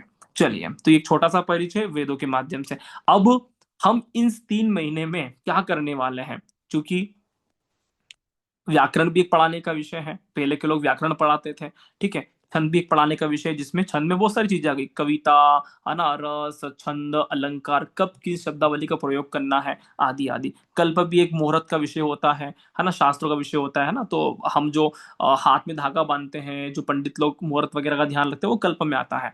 निरुक्त भी एक बहुत अच्छी प्रोसेस है ना। तो ऐसा बोलते हैं कि वेद, है ना, वेद श्रुति शास्त्र है, सुनते सुनते याद होते हैं। तो आपको रोज कुछ ना कुछ वेदों के बारे में सुनना चाहिए, है ना। जैसे मित्तल सर बोल रहे थे अभी कि मुझे सुनना बड़ा पसंद है, तो वो कहाँ पे वर्क कर रहे हैं, वो डायरेक्ट यहाँ पे वर्क कर रहे हैं, निरुक्त पे, कि वो कहीं ना कहीं श्रवण क्रिया से जुड़ गए हैं, तो वो एक चीज को फॉलो कर रहे हैं कि मुझे रोज सुनना है। इससे वो, है ना, मोटिवेट फील करते हैं। शिक्षा नाक, अब इसका तो मैं कुछ भी नहीं कर सकता, आप लोगों ने कितना शिक्षा लिया है ये आपके माता पिता के ऊपर निर्भर करता है कि उन्होंने कितना पढ़ाया, आप कितना पढ़ पाए। तो बाय डिफॉल्ट मैं समझता हूँ कि आप सभी अच्छे से एजुकेशन करके ही आए होंगे। ये जो एक है इसका असर, ये आपकी सारी 5 चीजों को क्लियर कर देगा। इसीलिए जब तक हमारे पास आंखें होगी तो हम नाक, कान, व्याकरण, पाठ, हाथ सबका प्रयोग कर सकते हैं। तो हम इन 3 महीने ज्योतिष शास्त्र का विद्या ग्रहण करेंगे। और ज्योतिष आपकी आंखें हैं, इतना सा विश्वास रखें कि अगर काल ये व्यक्ति है और इसकी आंखें ही ना हो, क्या हाथ, क्या मुख, क्या व्याकरण, क्या नाक, सब कुछ खत्म हो जाता है। ज्योतिष इतना कमाल का है कि आपके पास नेत्र हैं तो आप दुनिया को देख सकते हो, प्रकृति को देख सकते हो, ये क्लास को, पीपीटी को देख सकते हो, सब कुछ देख सकते हो। तो नेत्र होना भगवान का बहुत बड़ा करिश्मा है। और ज्योतिष ना सिर्फ 2 बाहरी नेत्रों की बात करता है, जबकि तीसरे भीतर के नेत्र की भी बात करता है। तो ज्योतिष जीवन जीने की कला। चलिए, तो स्टार्ट करते हैं ज्योतिष का पहला सेशन। ये वेद के बारे में अपन ने पढ़ा है। और ज्योतिष आया कहां से है, तो ज्योतिष आया है वेदांग से। और वेदांग का तीसरा भाग होता है नेत्र, नेत्र की हम बात करने वाले हैं। ज्योतिष का पहला सिद्धांत है जिसका नाम है कर्मास थ्योरी। जैसे कर्म करोगे वैसा फल मिलेगा, ये आप सभी ने सुना है ना, कि अच्छे कर्म करोगे तो अच्छा फल मिलेगा, बुरे कर्म करेंगे तो बुरा रिजल्ट आएगा, आज नहीं तो कल आएगा, सभी जानते हैं। अब लेकिन ये तो एक सामान्य परिभाषा हो गया। अब आपको जब एक ज्योतिष की पॉइंट ऑफ व्यू से समझने का मौका मिले, तो कर्मास थ्योरी क्या है। ऐसे कर्म जो भूतकाल, भविष्यकाल और वर्तमान काल में हमारे द्वारा किसी भी जन्म में हुए हो, उसको ही कर्म कहा जाता है। एक सामान्य व्यक्ति बोलेगा कि भैया जैसे कर्म करोगे वैसा फल मिलेगा, लेकिन एक ज्योतिषी ऐसा बोलेगा कि जैसे आपने किसी भूतकाल में किसी जन्म में कर्म किया होगा तो उसका भी फल इस जन्म में भोगना पड़ सकता है। ठीक है, तो ज्योतिष के लिए कर्मास की डेफिनेशन बहुत अलग तरह से, सामान्य व्यक्तियों के लिए कर्मास की डेफिनेशन बहुत अलग तरह से। चलिए, तो कर्मास होते हैं 3 तरह के। पहला होता है संचित कर्मास, दूसरा होता है प्रारब्ध कर्मास, तीसरा होता है क्रियमाण कर्मास। एक बार आपको ये कर्मास समझ में आ जाएंगे ना, तो आप ज्योतिष को बहुत बढ़िया तरह से समझ जाएंगे कि कर्मास थ्योरी हमारे जीवन पर कितना गहरा असर करता है। और मैं आपको कर्मास थ्योरी बहुत अलग अलग एंगल से सिखाने वाला हूं, ताकि किसी भी एंगल से आपको समझ में आ जाए। और मैं आशा करता हूं कि आप निश्चित तौर पे समझेंगे, क्योंकि मैं आपको ज्योतिष पढ़ाने आया नहीं हूं, आपके भीतर से ही सारी चीजें प्रकट करवाने आए। तो बिल्कुल क्लास में बने रहिएगा। हाँ, तो संचित कर्मास क्या होता है? किसी व्यक्ति के पिछले सभी जन्म के अच्छे और बुरे कर्म का संग्रह ही संचित कर्मास कहलाता है। संचित का मतलब क्या? पूरी एक बैलेंस शीट बन गया है। संचित का मतलब सामान्य भाषा में एक बैलेंस शीट बन गया है कि आपके पास कितनी असेट्स हैं, आपके पास कितनी लाइबिलिटीज हैं। बैंक वाले बना के रखते हैं ना, हाँ, स्टेटमेंट जिसको बोलते हैं, कितना आपके पास असेट्स हैं, कितनी लाइबिलिटीज हैं, इस साल में आपने कितना कुछ कमाया है, पूरे जीवन में कितना कुछ कमाया। इसको बोलते हैं संचित कर्मास, कि किसी व्यक्ति के सभी जन्म के अच्छे और बुरे कर्म का संग्रह। चलिए, पूरे जीवन का संग्रह या सभी जन्म का संग्रह। दूसरा होता है प्रारब्ध कर्मास, संचित कर्म का वह भाग जिसका रीपेमेंट होना बाकी है, जिसका भुगतान होना बाकी है, उसी को कहा जाता है प्रारब्ध कर्मास। और इसी की वजह से हमारा जन्म होता है, और यही आपकी जन्म कुंडली में सबसे बड़ा रोल प्ले करता है, जिसका नाम है प्रारब्ध कर्मास। तो आपने बहुत सी बार नाम सुना होगा कि कुछ अच्छी घटना होती है तो बोलेंगे भैया प्रारब्ध मजबूत है, कुछ बुरी घटना होती है हमारे जीवन में तो लोग कहते हैं चलो प्रारब्ध कटा, है ना, पिछले जन्म का कुछ भोग रह गया और कट गया। ध्यान देना है, आज हम और आप इस सेशन में बैठे हैं, इस क्लास में बैठे हैं, कुछ ना कुछ तो हमारा भी प्रारब्ध कर्मास कहीं ना कहीं पेंडिंग है, तभी जाकर हमारा वापस से कर्मास, है ना, लिंक हुआ है, अलाइन हुए हैं। संचित कर्मास का वह भाग जिसका भुगतान होने के लिए हमारा जन्म होता है, वही प्रारब्ध कहलाता है। और हमारे इस जन्म पर हमारे प्रारब्ध कर्मास का पूरा असर रहता है। कोई व्यक्ति माने या ना माने, प्रारब्ध पूरी तरह से हमारे लिए रोल प्ले करता है। इसी प्रारब्ध को भाग्य बोला जाता है ज्योतिष की भाषा में। ठीक है, इसकी हम भाग्य की बात करते हैं ना, ये भाग्य ही आपका प्रारब्ध कर्मा से। इसी भाग्य को ज्योतिष शास्त्र में पंचम भाव का संज्ञा दिया जाता है, कि 5th हाउस, पिछले जन्म के पूर्व संचित कर्मास आदि आदि। चलिए, लास्ट होता है क्रियमाण कर्मास। ये बहुत सिंपल है, वर्तमान में किए गए कर्मास जिसका परिणाम भविष्य में प्राप्त होता है। आज आप सोना खरीद के रखोगे तो 2026 में 2 लाख रुपए का हो जाएगा, तो इसका फल आपको प्राप्त होगा। कहने का मतलब ये, ऐसे कोई कर्मास जो आप इस जन्म में करते हो या आपने 2 4 5 7 साल पहले किया, इसकी फसल आज आप काट रहे हो, इसको बोलते हैं क्रियमाण कर्मास। कि भैया जो व्यक्ति जैसा करेगा वैसा भरेगा, ये जो डायलॉग होता है ना, तो वो सामान्य लोग सिर्फ क्रियमाण कर्म की बात कर रहे होते हैं, तीसरे नंबर की कर्म की बात कर रहे होते हैं, कि जैसा करोगे वैसा भरोगे। और ज्योतिष बात कर रहा होता है दूसरे नंबर का, कि जैसा करोगे वैसा भरोगे। बात वहां तक सीमित नहीं है, जैसा किया था पहले तो वो तो भुगतो। हाँ, आपको लगा कि साहब हम तो इस जन्म में बहुत पुण्य काम कर रहे हैं और पिछले जन्म में कुछ गड़बड़ करके आए हो, तो पहले उसका निपटारा होगा, फिर पुण्य कर्म की फसल कटेगी। आप बोलो कि सर हमारे पहले पुण्य कर्म की फसल काट लो, हम तो ये भुगतान नहीं करना चाहते हैं। इसी के लिए तो जन्म हुआ है, पहले इसका भुगतान होगा, फिर इसके पुण्य कर्म की फसल कटेगी। तो ये बातें समझना है। 3 तरह की कर्मास, ये कर्मास को आप 2 मिनट के लिए भूल जाइए, क्योंकि ये पूरा लेखा जोखा है। यहां से स्टार्ट होता है आपके प्रारब्ध कर्मास का। ये आपका पूरा बैलेंस शीट है, स्टेटमेंट है पूरे वर्ष का या पूरे जीवन का। ठीक है, इससे हमें मतलब नहीं है। ये होता है फाइनेंशियल ईयर, इसको एक अलग लैंग्वेज में ये होता है फाइनेंशियल ईयर के भैया 2024-25 में आपका पोर्टफोलियो क्या है। तो आपको लग गया कि साहब हमारा तो 1 करोड़ असेट है और 20 लाख की लाइबिलिटीज है, तो इसको बोल दिया प्रारब्ध कर्मास। ठीक है, कि इस साल में आपका इतना बाकी है, 1 करोड़ आपका असेट है और 20 लाख आपकी लाइबिलिटी है, तो कहने का मतलब है कि 80 लाख प्रॉफिट में चल रहे हो। ये हो गया प्रारब्ध कर्मास। ठीक है, संचित कर्मास बहुत अलग अलग हो सकता है। ठीक है, अब क्रियमाण कर्मास, अब इस साल कैसा काम करोगे तो इसको बोलते हैं क्रियमाण कर्मास। तो आप इस तरह से भी समझ सकते हैं। अब मैं आपको एक शानदार थ्योरी देने वाला हूं, जिसके माध्यम से आप बोलोगे कि राहुल सर मजा आ गया, ऐसा भी होता है, हमने कभी नहीं समझा था। चलिए, तो अब इसको एक अलग थ्योरी समझेंगे। आपको क्या लगता है, व्हाट डू यू थिंक, क्या ये तीनों कर्म हमें एक ही समझना चाहिए या अलग अलग मानना चाहिए? जरा सा फील करिए, क्या संचित, प्रारब्ध और क्रियमाण कर्मास क्या एक ही है या तीनों अलग अलग चीजें हैं? इसको क्या फील करते हो? इसी चीज का उत्तर जब तक नहीं मिलेगा तब तक हम ज्योतिष शास्त्र की गहराइयों में नहीं जा सकते। और इसका उत्तर देने के लिए अब एक उदाहरण दिया था वो बैंक स्टेटमेंट वाला, वो चीजें हैं, लेकिन अब एक और उदाहरण दूंगा। अब जब वो समझ में आएगा तब बहुत मजा आएगा। चलिए, तो ये तीनों ही कर्म एक है कि अलग अलग है, अभी इसका उत्तर दिए देते हैं। संचित कर्मास, प्रारब्ध कर्मास और क्रियमाण कर्मास। ठीक है, कर्मास थ्योरी है ना, तो ये मान लो एक ब्रिक्स है, ईट या किताबें कुछ भी है, इस व्यक्ति ने ऐसा गिराया, तो भैया ऐसा नहीं होगा कि इसके ऊपर नहीं आएगा। अगर आप किसी व्यक्ति के साथ बुरा कर रहे हो तो आज नहीं तो कल आपके साथ धीरे धीरे समय अंतर में वो चीजें आपके साथ निश्चित तौर पे बुरा होकर इफेक्ट आता है। इसको बोलते हैं शनि की साइकिल, 30 ईयर्स। आज नहीं आता, 30 साल बाद आएगा। हाँ, तो कोई होता है ना कि भैया 30 साल पहले किसी व्यक्ति ने बुरा किया तो नहीं पता चला, 30 साल बाद उसके साथ वो घटना हुआ। शनि रिपीटेशन देता है, होल्ड करता है घटना को, 30 साल बाद उसकी साइकिल का रिजल्ट देता है। तो कर्मास थ्योरी इसलिए बोलते हैं शनि कर्म का कारक है। यार डरो घबराओ मत, अगर आज पुण्य कर्म किया है तो आज नहीं तो कल पुण्य कर्म का फसल काटना पड़ेगा, और आज कांड किए हैं तो आज नहीं तो कल इसका भी फसल काटना पड़ेगा। इसलिए शनि को न्याय का देवता बोलते हैं।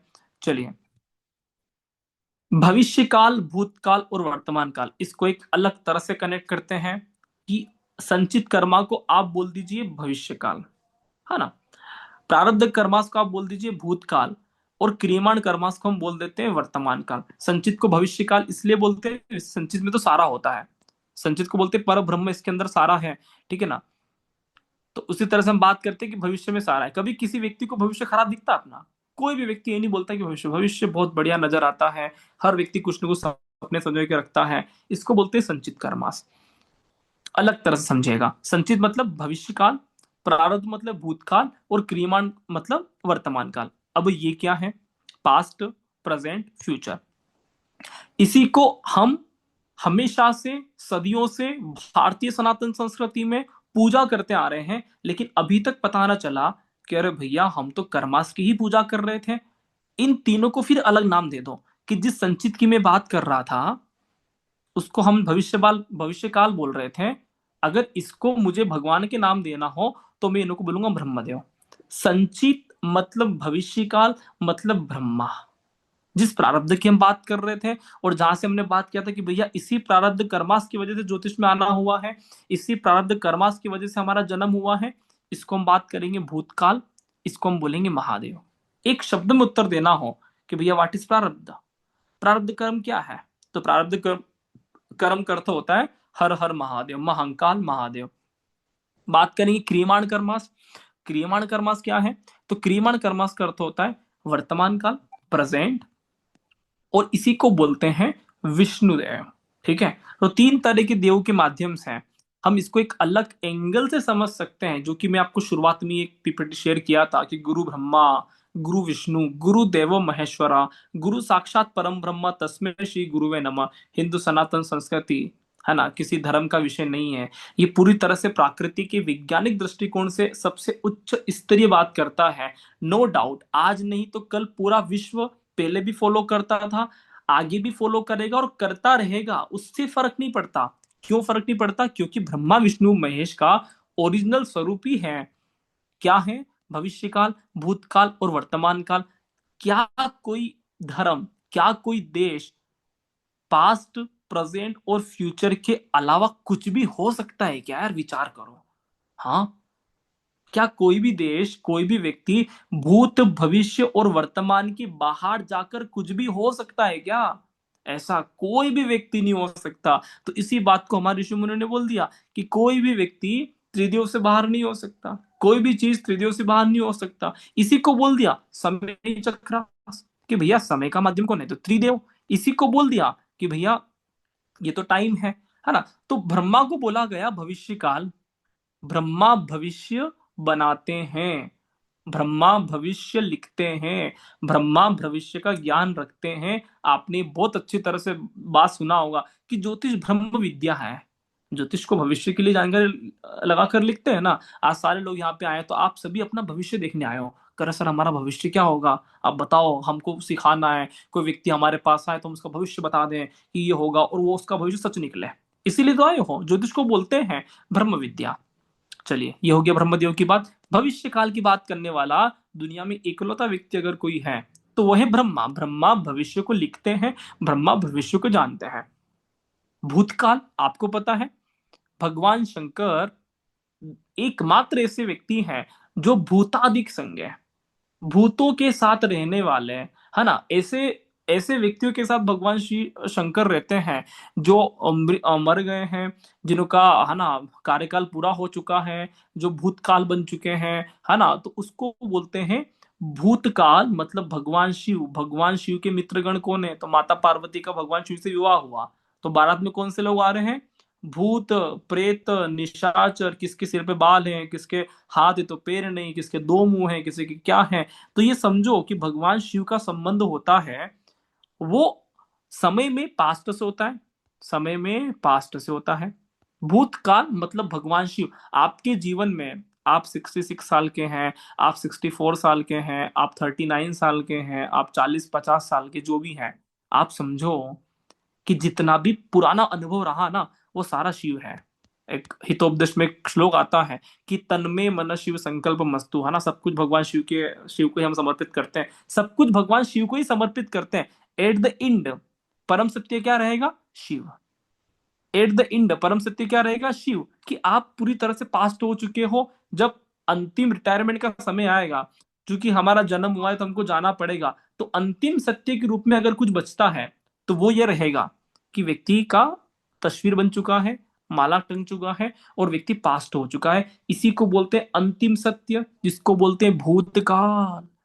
समय मतलब भूतकाल। आपको कभी आश्चर्य नहीं होता कि ये क्लास चल रहा है 8 बजे, 8:30 हो गया पढ़ाते पढ़ाते, एक एक क्षण भूतकाल में जा रहा है, एक एक क्षण भूतकाल में जा रहा है। मतलब हम एक क्षण भी बोल रहे हैं तो वो तुरंत भूतकाल के खाते में जा रहा है। तो आप समझो कि महादेव की ताकत कितना बड़ा। अभी तक इतने सारे युग बीत गए हैं, या एक एक पल जो भी चल रहा है वो एक सेकेंड भी नहीं देर लगाता, वो तुरंत भूतकाल में चला जा रहा है, तुरंत भूतकाल में चला जा रहा है। तो आप समझो कि भगवान महेश का ताकत कितना बड़ा हो सकता है। एक भी पल ब्रह्मा का नहीं है, भविष्यकाल है ही क्या, एक भी पल ब्रह्मा का नहीं, और एक एक पल भगवान शिव का है। आप समझिए कि हिंदू सनातन संस्कृति में बोलते हैं कि सबसे बड़े देव कौन से, तो सबसे बड़े देव की बात आती है तो महादेव। आप भूत भविष्य और वर्तमान में जब बात करोगे ना कि सबसे बड़ा कौन है, तो आपको लगेगा कि यार भूतकाल सबसे बड़ा है, क्योंकि एक एक पल निकलते से वो स्टोर हो रहा है। चलिए, अब बात करेंगे कि वर्तमान काल क्या है। तो वर्तमान काल को बोलते हैं विष्णु भगवान, और यही सबसे मूल बात है ज्योतिष का, जिसके लिए एक्चुअल में हमें ज्योतिष सीखना चाहिए। और यही हमारी क्लास का मोटिव है कि ज्योतिष जीवन जीने की कला है, ज्योतिष आर्ट ऑफ लिविंग है, स्वयं को जानने की कला ज्योतिष है। और विष्णु को बोलते हैं वर्तमान काल, डू इट नाउ, वर्तमान काल, स्वयं को जानने की कला वर्तमान काल। जो भी हुआ पास्ट में, जो भी होगा फ्यूचर में, सबको छोड़ के आपको अभी का समय द बेस्ट मोमेंटम में शिफ्ट करना है। आपने कभी अनुभव किया है ना, भगवान ब्रह्मा के अवतार हुए, ना भगवान शिव के अवतार हुए। अवतार होते हैं दशा अवतार, ठीक है, जिसको हम फॉलो करते हैं कि भैया श्री राम बन के विष्णु भगवान आए थे, वही विष्णु भगवान कृष्ण बन के आए थे, वही विष्णु भगवान ना गौतम बुद्ध बन के आए थे, और वापस से कल्कि में भी अवतार होगा, कलयुग में भी अवतार होगा कल्कि का, और वह भी विष्णु का आखिरी दशम अवतार होगा। ऐसा हिंदुइज्म की थ्योरी बोलती है, हिंदू सनातन की थ्योरी बोलती है। कभी समझ में आया कि भगवान विष्णु बार बार डेमो देने आते हैं कि किस काल में किस तरह से रहना चाहिए। तो त्रेता में डेमो देने आए कि देखो ऐसा है कि मर्यादा पुरुषोत्तम श्री राम, इस तरह से आदर्श पुरुष का आपको रहना चाहिए। फिर वापस से द्वापर में डेमो देने आए कि देखो ये द्वापर का युग कृष्ण का है, चंद्रमा का है, और वहां पे मैं इस तरह की बात करूंगा। आप गहराई से अनुभव करो, राम और कृष्ण में जमीन आसमान का अंतर है। एक व्यक्ति मर्यादा तोड़ता है और एक व्यक्ति मर्यादा का पालक है। समझ में आ रहा है, राम और कृष्ण में कोई तुलना ही नहीं, लेकिन दोनों व्यक्ति एक हैं। भगवान विष्णु ये बता रहे हैं कि देश काल, माहौल और परिस्थिति के साथ अगर अपने आप को अपडेट नहीं किया गया तो भैया ज्योतिष नहीं सीख सकते हैं, समय को नहीं जान सकते हैं, स्वयं को नहीं जान सकते हैं, जीवन जीने की कला नहीं समझ सकते हैं। आप ये समझोगे करे साहब हम तो कुछ भी नई बातों को ऑब्जर्व ही नहीं कर सकते हैं और हम तो पुरानी की पुरानी रीति रिवाज में बैठे रहेंगे, ये मानकर चलिए कि हम अभी तक स्वयं को नहीं जान पाए हैं। ऋषि पाराशर जी बहुत अच्छे व्यक्ति हैं, उन्होंने पहला श्लोक लिखा, पहला चीज लिखा, क्या लिखा कि ज्योतिष देश काल माहौल पर निर्भर करता है और परिस्थिति वश निर्भर करता है। इस बात को समझिएगा कि भगवान विष्णु क्या बोलते हैं कि प्रत्येक परिस्थिति में मैं अलग अलग स्वरूप में आया हूं। राम बिल्कुल मर्यादा को फॉलो करता था, कृष्ण शुरुआत से ही चोरी करता था, माखन चुरा लिया, गोपियों के दिल चुरा लिए, ताले वाले तोड़ दिए, है ना। राम वो व्यक्ति है जो नागफास से बंध गया, कृष्ण वो व्यक्ति है जो नाग के ऊपर डांस कर रहा है, जमीन आसमान का अंतर है, लेकिन दोनों विष्णु के अवतार हैं। फिर आते हैं गौतम बुद्ध।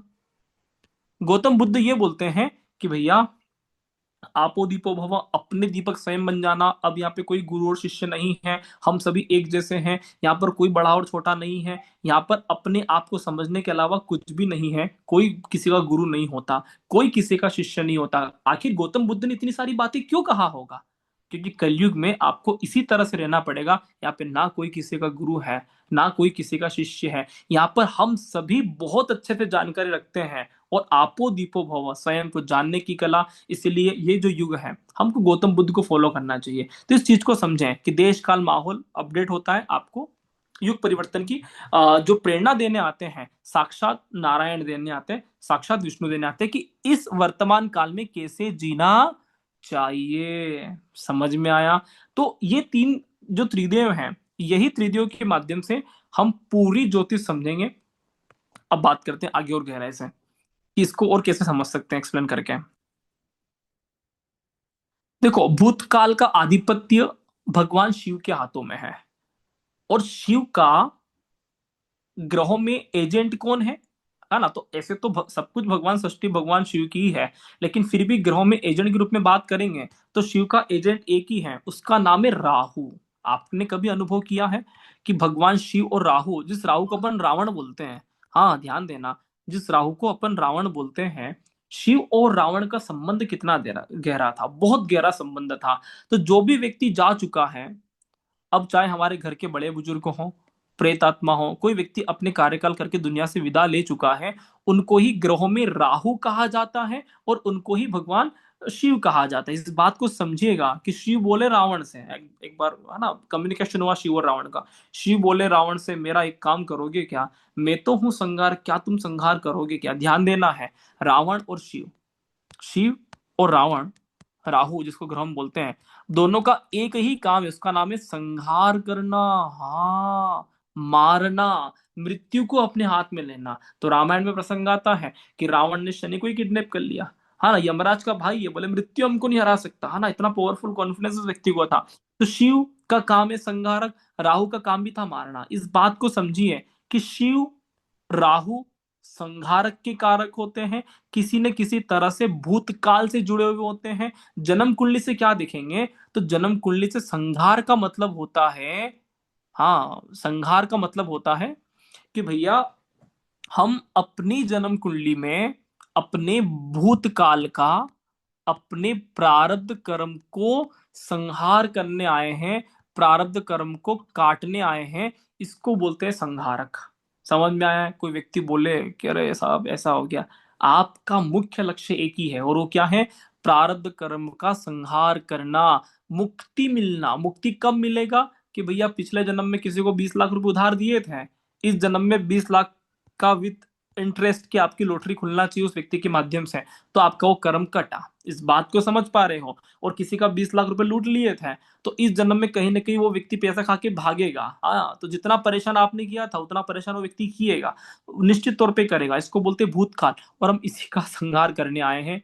कोई व्यक्ति अगर आपके पैसे खा के भाग जाए, कोई व्यक्ति आपको कष्ट दे, तो ये मानकर चले कि चलो ठीक है, प्रारब्ध कटा, हो सकता है कि हमारे जीवन में कोई पिछले जन्म के कर्मास रह गए होंगे, शांति से उस व्यक्ति को जाने दीजिए।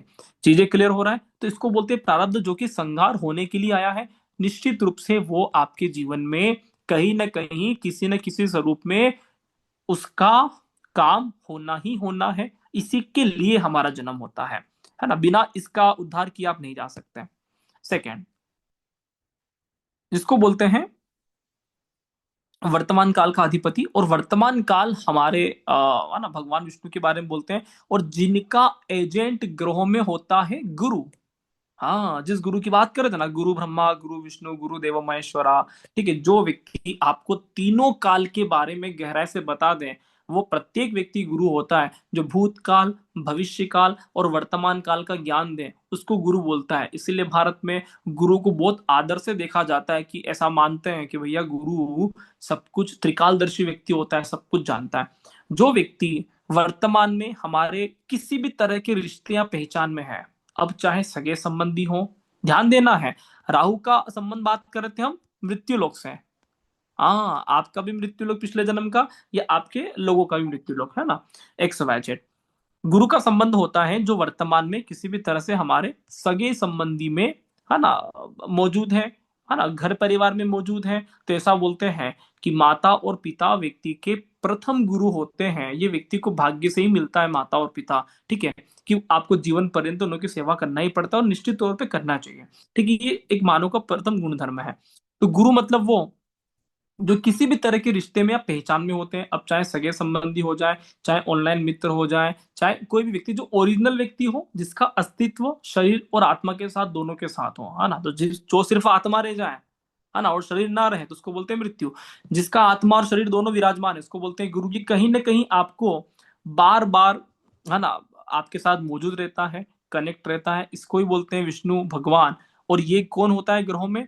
माता, पिता सबसे बड़े गुरु हैं। हाँ, उसके बाद बात करते हैं गुरु, ठीक है, गुरु जो आपको ज्ञान दे।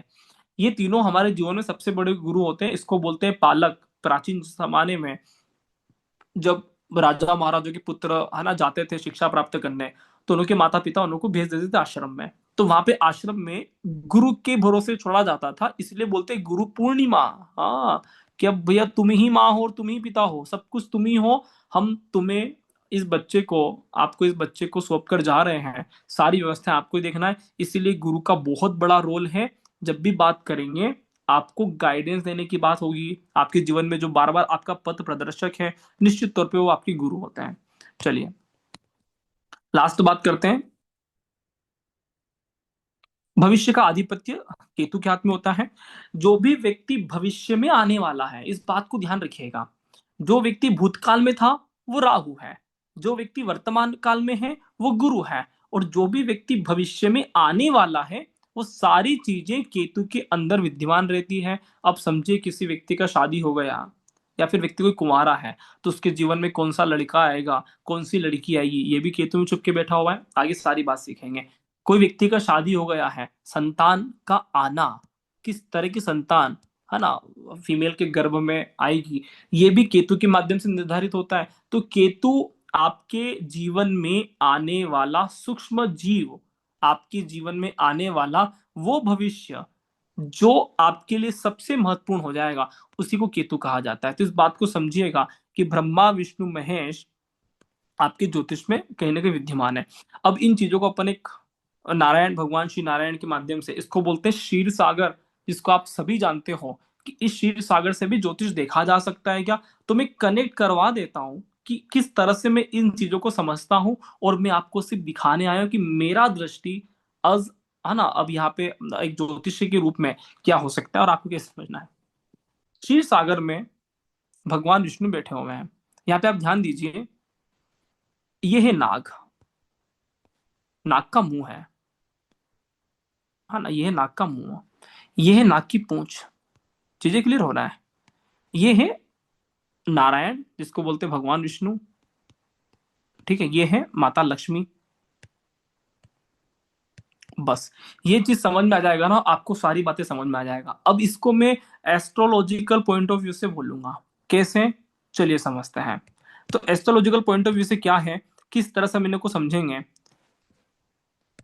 किस तरह से हम इन चीजों को समझेंगे एस्ट्रोलॉजिकल पॉइंट ऑफ व्यू से। तो ध्यान दीजिएगा, जिसको हमने कहा था कि नाक का मुंह है, इसको बोल दीजिए ग्रह की भाषा में राहु। चीजें क्लियर है? जो हम बोल रहे हैं कि भैया नाक की पूंछ है, उसको आप ग्रह की भाषा में बोल दीजिए केतु। जिसको हम बोल रहे हैं नारायण है, गुरु है ना, विष्णु है, उसको आप बोल दीजिए ग्रहों की भाषा में जुपिटर, है ना। तो पीतांबर, पीले वस्त्र धारण करने वाले दुनिया में कौन है? तो पीले वस्त्र धारण करने वाले दुनिया में कौन सा व्यक्ति है? तो दुनिया में एक ही व्यक्ति है जिसका नाम है गुरु। ठीक है, तो इनको पीतांबर भी बोलते हैं। और माता लक्ष्मी, इनको बोलते हैं ज्योतिष शास्त्र में शुक्र। ये चार चीजें आपको समझ में आना चाहिए, क्योंकि इन्हीं चार चीजों से अलग अलग ऋषि मुनियों ने अलग अलग तरह से देखा और अलग अलग तरह की बातें बन गई, है ना। तो पहले भृगु ऋषि ने देखा, तो भृगु ऋषि ने बोल दिया कि भैया जीव कारक गुरु है पुरुष के चार्ट में और जीव कारक महिला है फीमेल के चार्ट में, क्योंकि इन्होंने भगवान विष्णु और माता लक्ष्मी को मेल और फीमेल के रूप में देख लिया। फिर ऋषि पाराशर जी आगे कह रहे हमको कुछ और दिख रहा है, तो उन्होंने बोल दिया कि ये जो शुक्र है, हाँ ये जो राहु है, नाग का मुंह, इसका संबंध तो शुक्र से रहता है। कैसे रहता है? नाग का मुंह जो है, जो भगवान नारायण के ऊपर बैठा हुआ है, नारायण के ऊपर फण करके लगा हुआ है, छतरी टाइप, ठीक है। नाग हमेशा से लक्ष्मी माता को देख रहा है। तो भैया पाराशर ऋषि को समझ में आया, कर सर समझ में आ गया। बोले क्या समझ में आया? कि भैया जो राहु जो है हमेशा शुक्र को देखता है। चीजें क्लियर हो गया। राहु को बोलते हैं भौतिक जीवन, राहु को बोलते हैं पूर्व जन्म, राहु को बोलते हैं आपके जीवन में हर तरह के भौतिक सुख संसाधन। और क्यों राहु को इतना भौतिकवादी कहा जाता है? तो यहां से एक बात क्लियर हो गया कि ये राहु ऐसा नहीं है, राहु ने देखा ही शुक्र को है, इसलिए राहु हमेशा भौतिक जीवन में इंटरेस्टेड रहता है, हमेशा मेटलिस्टिक लाइफ में व्यक्ति को, लोगों को जोड़कर रखता है। ये राहु का कमाल है। केतु, केतु को बोलते हैं हनुमान। क्या बोलते हैं रामायण ज्योतिष में? हनुमान। हनुमान का संबंध एक ही चीज से है, वो होता है भक्ति से। और भक्ति हमेशा कहाँ होती है? भक्ति हमेशा चरणों में होती है। इसलिए गुरु की मीन राशि को, है ना, मोक्ष की राशि कहा जाता है, चरणों की राशि कहा जाता है। कभी आप लोगों ने अनुभव किया इन चीजों का कि भैया गुरु की मीन राशि है, ये समझो गुरु की मीन राशि है, पूरा का पूरा ये गुरु की मीन राशि है। ठीक है, यहाँ पर केतु का पक्का घर, भैया ये भगवान विष्णु की जो चरण है ना, यहाँ पर दो ग्रहों के संबंध बने हुए हैं। एक तो केतु का सांप की पूंछ ने संबंध बनाया कि भैया हम नारायण के चरण में इंटरेस्टेड हैं। एक माता लक्ष्मी ने इंटरेस्ट दिखाया कि मैं नारायण के चरण में इंटरेस्टेड हूं। ऋषि पाराशर जी अच्छे व्यक्ति थे, उन्होंने यहीं से लॉजिक देख के लिखा होगा। क्या लिखा था? कि मीन राशि में शुक्र उच्च का, मीन राशि मतलब समुद्र की राशि। आपको पता है ना कि दुनिया समुद्र से निकला हुआ है, आपका चंद्रमा भी समुद्र से ही निकला हुआ है। तो पूरी ज्योतिष का सार ये क्षीर सागर है। मीन राशि समुद्र की राशि। आपको पता होना चाहिए कि भारत में नया त्योहार मेष राशि के सूर्य पे नहीं मनाते हैं। जब सूर्य मीन राशि में जाता है तभी चैत्र प्रतिपदा का त्योहार आता है, और मीन राशि के सूर्य में जाते से ही भारत के लोग नया त्योहार मनाते हैं। इस बात को समझिएगा कि भारत के लोग किस तरह से मीन राशि से जुड़े हुए हैं, वो बहुत गहराई से जानते हैं भगवान विष्णु की महिमा को। ठीक है, वो बात अलग है कि लोग समझ नहीं पाते, क्योंकि मैं तो आपको दिखाने आया हूं। तो लक्ष्मी माता का संबंध किससे है? शुक्र से है। केतु का संबंध किससे है ना, यहाँ पे है ना, सांप के पूंछ से है। दोनों का संबंध किससे? चरण से है। जब भी किसी व्यक्ति के जीवन में आपकी गहरी प्रीति और भक्ति होगी ना, गहरा प्रेम और भक्ति होगी, तो आप चरणों में ही व्यक्ति के जीवन में रहेंगे। निश्चित तौर पे व्यक्ति, है ना, चरण छुएगा। जब बहुत गहरी प्रीति और भक्ति होती है, प्रेम भाव से चरण छुएगा। तो लोग बोलते हैं कि गुरु के चरण छूना चाहिए। अरे कैसी बातें कर रहे हो? जब गुरु से आपको गहरी प्रीति और भक्ति होगी ना, तो वैसे ही चरण छू लिया जाएगा। कहने का विषय नहीं है कि चरण छुए, भारतीय नारी की परंपरा है कि पति के चरण छूना चाहिए। जब पति से वैसे ही गहरी प्रीति और प्रेम होगा, निश्चित रूप से भारतीय नारी चरण छू ही लेगी। कोई कहने का विषय नहीं होता, इस बात को समझिए। यहाँ पे मैं समझाने की कोशिश क्या कर रहा हूँ, वापस से आता हूँ। ये राहु है, राहु शुक्र से लिंक है, क्योंकि जीवन पर्यंत इसने शुक्र को देखा। जीवन पर्यंत इसने काम से भरा हुआ रहा, काम वासनाएं देखा, है ना, लग्जरी चीजें देखी, सोना चांदी देखा, स्त्रीत्व की मूल विशेषताएं देखी। जीवन पर्यंत राहु ने देखा स्त्रीत्व के बारे में, फीमेल के बारे में, सुंदरता के बारे में, लग्जरी के बारे में, काम वासना के बारे में, सौंदर्य के बारे में, आदि आदि। राहु का नैसर्गिक संबंध इन सारी चीजों से बाय डिफॉल्ट रहता है। और जितना राहु मायावी है, उतना कोई भी ग्रह मायावी नहीं हो सकता। क्यों ना हो मायावी? क्योंकि जीवन पर्यंत इसने माया को ही देखा है। तो जो व्यक्ति जैसा देखता है ना, वैसा धीरे धीरे वो हो जाता है। इसलिए लोग पुराने जमाने में कहते थे कि अच्छी चीजें देखो, घर में भगवान का फोटो लगा के रखो। हाँ, अच्छी अच्छे चित्र देखेंगे, अच्छे अच्छे चलचित्र देखेंगे, वीडियोस देखेंगे, आर्टिकल पढ़ेंगे, ग्रंथ पढ़ेंगे, तो आपके जीवन में उसी तरह की चीजें एक्टिवेट होती है, क्योंकि राहु का संबंध देखने से है। समुद्र मंथन की गहराई कवर करवा देता हूं। राहु के पास मुंह रहता है, धड़ रहता है, मुंह राहु के पास और धड़ केतु के पास। तो राहु देखने से जुड़ा हुआ रहता है, यहां पर भी राहु देखने से जुड़ा हुआ है। तो चीज क्लियर हो रही है। राहु ये वाला, केतु ये वाला, इन दोनों के बीच में जो बैठे जाने वाले जो लोग हैं ना, इसी को गुरु और शुक्र कहा जाता है। इसको बोलते हैं मेल, अकॉर्डिंग टू बीएनएन इसको बोलते हैं फीमेल। आपका बेसिक फंडामेंटल चीज क्लियर होना चाहिए कि भैया हम इस जीवन में आए हैं, ठीक है ना। एक स्त्री एक पुरुष के रूप में आएंगे, अन्य तो कोई तीसरा स्थिति नहीं है, तो स्त्री और पुरुष के ही रूप में आएंगे। तो एक मेल और एक फीमेल जो होती है, राहु और केतु के बीच की जड़ होती है, इसको बोलते हैं कड़ी। तो हमेशा स्त्री और पुरुष को, पुरुष स्त्री को समझे, स्त्री पुरुष को समझे, ये अनिवार्य रूप से। जब तक एक दूसरे को नहीं समझ पाओगे, एक पुरुष जब तक स्त्री को नहीं समझ सकता, जब तक एक स्त्री पुरुष को नहीं समझ सकती, तब तक व्यक्ति राहु और केतु के इर्द गिर्द में फंस जाता है। तो इसीलिए भारतीय सनातन संस्कृति में शादी का महत्व रहा, शादी एक धार्मिक कार्यक्रम रहा। मेल फीमेल को समझना बहुत जरूरी है, नहीं समझ पाओगे तो व्यक्ति जीवन पर्यंत है ना भटकने में रहता है। तो इस बात को आप सभी समझ पा रहे होंगे किस तरह से हम अपने कर्मास थ्योरी को कनेक्ट कर सकते हैं। ये राहु है, राहु का मतलब भौतिक जीवन। ये केतु, केतु का मतलब सब चीजों से निवृत्त होके सिर्फ भगवान विष्णु के चरणों में हमारी गहरी प्रीति हो, यही अंतिम लक्ष्य है। केतु का सपोर्ट कौन करेगा? तो लोग बोलते हैं कि केतु को सपोर्ट गुरु करता है। अरे भैया, गुरु नहीं करता, गुरु तो उसका लक्ष्य है, गुरु की तरफ तो वो जाना चाहता है। केतु को सपोर्ट करने वाला है शुक्र। प्रीति कब होगी? शुक्र के बिना प्रीति नहीं हो सकती। अतः कोई व्यक्ति बोले कि भक्ति क्या है, दुनिया की सबसे गहरी लग्जरी चीज राहु ने नहीं देखा, देखने के बाद भी दुनिया की सबसे गहरी लग्जरी चीज जो अनुभव किया है वो केतु ने किया है। जो स्पिरिचुअलिटी में अनुभव हो सकती है, क्योंकि केतु ऐसी जगह बैठा हुआ है जहां पर माता लक्ष्मी स्वयं बैठी है और नारायण के चरणों में है। जब व्यक्ति के जीवन में असीम भक्ति पैदा होती है, असीम प्रेम पैदा होता है, व्यक्ति अपने आप में उच्च स्तरीय व्यक्ति होता है कि इससे बड़ा सुख कुछ भी नहीं। तो ये बात हिंदू सनातन संस्कृति बोलती है कि भगवान बड़ा कि भक्त बड़ा? तो बोले कि ना साहब, भगवान तो बड़ा नहीं है। इसलिए भारत में राम मंदिर से ज्यादा हनुमान जी के मंदिर है। बोले भगवान बड़ा नहीं है, हनुमान बड़ा है। भारत में हमेशा से भक्तों को सबसे बड़ा बनाया गया। और दुनिया की सबसे महंगी लग्जरी होती है कि आपको किसी भी व्यक्ति से इतनी गहरी प्रीति हुई क्या? अगर सच में इतनी गहरी प्रीति हुई है तो you are the greatest person in the world. आप दुनिया के सबसे महानतम व्यक्ति में से एक हो, क्योंकि आपने जो प्राप्त किया है ना, वो केतु को प्राप्त किया है। और केतु को बोलते हैं जो भौतिक जीवन के भी बाहर है, जो अनंत अनंत की बात करता है, जो इन्फिनिट की बात करता है। राहु पूरी तरह से भौतिक जीवन का जंजाल है। इसी चीज को मानव जीवन के रूप में एक और चीज से कनेक्ट करवाता हूं ताकि आपको मजा आए कि यार ग्रहों को ऐसे भी देख सकते हैं, हमने कभी नहीं देखा। राहु प्लस केतु का साझा संगम को बोलते हैं मंगल। इस बात को समझना। राहु प्लस केतु के साझा संगम को बोलते हैं शिवलिंग। इस बात को समझना। शिवलिंग का मतलब ही होता है कि राहु और केतु का साझा संगम। राहु और केतु के साझा संगम को बोलते हैं मंगल। जब हम बात कर रहे हैं नाक के मुंह का तो इसको बोल दिया राहु। जब हम बात कर रहे हैं नाक के पूंछ का तो हमने बोल दिया केतु। लेकिन जब हम बात करेंगे पूरे नाक का, शेष नाक का, तो इसका तो कारक ही मंगल है। अतः देह के पास दो अपॉर्चुनिटी जन्म से ही हो जाती है। क्या? कि या तो भैया तुम इस मार्ग पे चले जाओगे या फिर इस मार्ग पे चले जाओगे।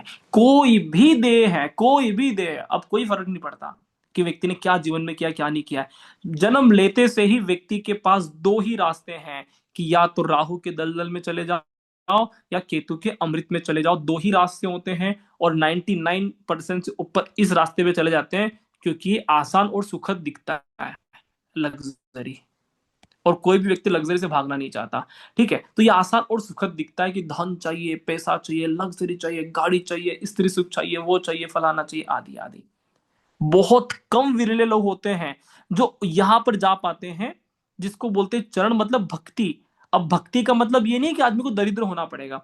भक्ति का मतलब ये है कि व्यक्ति अपने जीवन में इतना प्रेम पूर्ण हो जाए कि वो प्रत्येक व्यक्ति में गहरी प्रीति का आनंद ले सके, प्रत्येक जीवों से प्रेम कर सके। इसलिए शायद हिंदू हिंदू सनातन संस्कृति भगवान की पूजा करता है ना, शाकाहार का भोजन करता है, क्योंकि भक्ति का अर्थ होता है कि जहां पर गहरी प्रीति हो और जहां पर व्यक्ति झुक सके, हाँ झुक सके, है ना, जिसके पीछे जिसको नमन करने की आदत हो। तो भारत में नमस्कार, सभी को प्रणाम, जय श्री राम, झुकने की परंपरा है। हमेशा सम्मान से बड़े लोगों के आगे विनम्र होकर बात करने की परंपरा है। इसीलिए जीवन में भक्ति को प्राप्त करने के कुछ नियम है। जब माता शबरी, है ना, राम जी के स्वागत में खड़ी थी, तो राम जी ने नवधा भक्ति की सूत्र बताए थे। 9 तरह के व्यक्ति के जीवन में भक्ति होती है और यही परम लक्ष्य है और यही परम आनंद है, और भक्ति सबसे लग्जरी है। इससे लग्जरी जीवन कुछ भी नहीं होता, क्योंकि जब किसी व्यक्ति से आपको प्रीति होती है तो आपके अंदर पूरी की पूरी माया पति आपके अंदर विराजते हैं। और ये फील पहली बार दुनिया में किसी व्यक्ति ने दिखाया, उसका नाम था हनुमान जी। हनुमान जी ने सीना फाड़ के दिखा दिया, कि तू बोलते ना को, सीना फाड़ के दिखा दिया कि मेरे भीतर राम और सीता बैठे हुए हैं। तो भक्ति अपने आप में सबसे लग्जरी की बात करता है। और भक्ति का अर्थ ये कभी नहीं होता कि वो व्यक्ति गरीब हो। भक्ति ऑल टाइम रिच, अब वो व्यक्ति कभी गरीब नहीं हो सकता, इसी को भक्ति बोलते हैं। तो ये चीज आप कनेक्ट कर पा रहे होंगे, चीजें क्लियर हो रहा है सभी को, समझ में आ रहा है। ज्योतिष जीवन जीने की कला, मतलब कैसे देखें, ज्योतिष पढ़ने का विषय नहीं है, आर्ट ऑफ लिविंग। ग्रह समझ में आया। कोई भी मेल होती है ना, कोई भी मेल होता है ना, वो अजय गुरु के रूप में देखते हैं। तो मेल जो होता है ना थोड़ा शांत दिखेगा, और फीमेल जो होती है ना थोड़ी शुक्र वाली होती है, थोड़ी सी चंचल प्रवृत्ति की होती है। जब कोई छोटा बच्चा घर में आता है ना, तो 3 साल का लड़का या 3 साल की लड़की दोनों को देख लेना, लड़की ज्यादा मस्ती करेगी, यस और नो। लड़कियां ज्यादा मस्ती करती है, लड़कियां ज्यादा थोड़ी सी चंचल होती है। इस बात को समझिए कि शुक्र और गुरु मेल और फीमेल को निर्देशित करते हैं, मंगल शेषनाग को निर्देशित करता है, राहु हमारे प्रारब्ध कर्मा से, और केतु हमारा फाइनल डेस्टिनेशन है। अंतिम लक्ष्य क्या है? अंतिम लक्ष्य ये कि श्री चरणों में प्राप्ति होना, समझ में आ रहा है। लेकिन श्री चरणों में प्राप्ति होने के लिए वहां पे कौन बैठा हुआ है? शुक्र उच्च का रीच, इतना अमीर बन के प्राप्त होना, समझ में आ रहा है। इस बात को समझे। कोई व्यक्ति बोले कि साहब हम पैसे नहीं कमा पाए इसलिए भगवान के रास्ते में जा रहे हैं, ना ना ना, पहले कमा लो, पहले कमा लो और फिर जाओ। आपने कभी अनुभव किया है, भारत के जितने भी बड़े अवतार हुए, किसको उठा के देखो, श्री राम गरीब व्यक्ति थे, राजा जी घर में पैदा हुए थे, लग्जरी जीवन खूब था। कृष्ण गरीब व्यक्ति थे, राजा के घर में पैदा हुए थे और खूब लग्जरी जीवन था, और खुद सोने की द्वारका बना के बैठे थे। गौतम बुद्ध को देखो, गरीब थे, राजा जी घर में पैदा हुए थे। इस बात को समझो कि जब भक्ति आती है तो व्यक्ति के जीवन में लग्जरी आती है। इस चीज को समझें। इस चीज का हम खंडन नहीं करेंगे कभी भी कि हमारे साथ जीवन में पैसे कमाने का मौका नहीं मिल रहा है तो हम भगवान की शरण में चले गए, अब भगवान का नाम लेंगे। आपने आपने भगवान को नहीं साधा, आपने भगवान को अलग तरह से प्रयोग कर लिया कि हम कर नहीं पा रहे इसलिए भक्ति में चले गए। कोशिश ये करें कि आपको सब कुछ प्राप्त होने के बाद ईश्वर की शरण में जाना चाहिए। इसीलिए ऋषि मुनियों ने कहा होगा कि भाव बारा मोक्ष का भाव है। रावण ने सब कुछ प्राप्त नहीं किया था, एक चीज छूट गया था ना, स्त्रीत्व, काम वासनाएं, कुछ रह गया था। अगर वो प्राप्त करके शिव के पास जाता तो संभवतः रावण के मंदिर आज भारत में होते। हाँ, रावण की आरती होती, ओम जय लंकेश्वर राजेश्वर, ऐसे लोग आरती वारती कर रहे होते हैं। हाँ, इसलिए ध्यान देना है कि भगवान को भी प्राप्त करने के लिए हमें राहु से मुक्त होना बहुत ज्यादा जरूरी है। और राहु क्यों मुक्त नहीं हो पाया? राहु को रावण बोलते हैं ना, तो रावण की गहराइयां देखो, किस लिए मुक्त नहीं हो पाया? क्योंकि राहु देख किसको रहा था? नाग का मुंह देख किसको रहा था? विनस को, लक्ष्मी को। और मुक्त किससे नहीं हो पाया? शुक्र से ही मुक्त नहीं हो पाया, वरना रावण में तो मेरे को लगता नहीं कोई कसर है। लेकिन लग्जरी से ही तो मुक्त नहीं हो पा रहा है ना, कि स्त्रीत्व से ही मुक्त नहीं हो पाया। इस चीज को समझें कि राहु कहां फंसा के रखता है। हाँ, और ये कलयुग किसका है? राहु का युग है। हाँ, तो पहले को तो बड़े ऋषि मुनियों को तो, है ना, अप्सराएं ऊपर से भेजना पड़ता था। अब तो अप्सराएं पहले ही भेजी हुई है कि जाओ तुम मोक्ष प्राप्ति करके बताओ, ज्ञान प्राप्त करके बताओ। हाँ, आदमी थोड़ा बहुत ज्ञान ले, उसको कोई अप्सरा दिख जाए इंस्टाग्राम पे, वो व्यक्ति भटक गया, करे छोड़ो ये ज्ञान व्यान बढ़िया लग रही है। आप समझ पा रहे हो, ये युग ऐसा है कि पहले ऋषि मुनियों को ध्यान भंग करवाने के लिए इंद्रदेव को अप्सराएं भेजना पड़ता था। अब तो आपके मोबाइल में अप्सराएं घूम रही, 3-4 अप्सरा आपकी व्हाट्सएप पे है। हाँ, तो इस बात को समझो कि कैसे हम इस युग में आ गए और किस तरह से हमें इस युग में भी रहते हुए ईश्वर को प्राप्त करना है। तो इसके लिए नवदा भक्ति का आप थोड़ा सा तैयारी करें। भगवान श्री राम ने, है ना, मैं नवदा भक्ति की वीडियो भेज दूंगा कि भगवान श्री राम ने शबरी को 9 तरह की भक्ति का वरदान दिया था, और वो भक्ति का वरदान हमारे जीवन में आएगा, आप बहुत अच्छी आत्मा बनेंगे। कॉन्सेप्ट क्लियर हुआ? राहु से हम जन्म कुंडली में क्या देखेंगे? आपके पिछले जन्म की सारी बातें डिकोड कहां से करेंगे? राहु से। आपके अगले जन्म की सारी बातें डिकोड कहां से करेंगे? केतु से। और इस जन्म की बातें कहां से रिकॉर्ड करेंगे? गुरु और शुक्र से। समझ में आया? बाकी सारे ग्रह जो हैं वो एज ए हेल्पिंग टूल से हैं, आपके कहीं ना कहीं वर्क करते रहेंगे। और मैं आशा करता हूं कि कॉन्सेप्ट आपको अच्छे से समझ में आया होगा। कुछ भी प्रश्न है एक बार मुझे बताइएगा। आज पहला सेशन है, और आप पहला सेशन समझना कि मैं त्रिदेव से चालू किया हूं। ब्रह्मा विष्णु महेश की त्रिदेव की आरती करते हैं ना, तो आप प्रकाश सर कह रहे थे कि सर अलग अलग होते हैं। त्रिदेव अलग नहीं होता, पास्ट प्रेजेंट फ्यूचर एक ही होता है।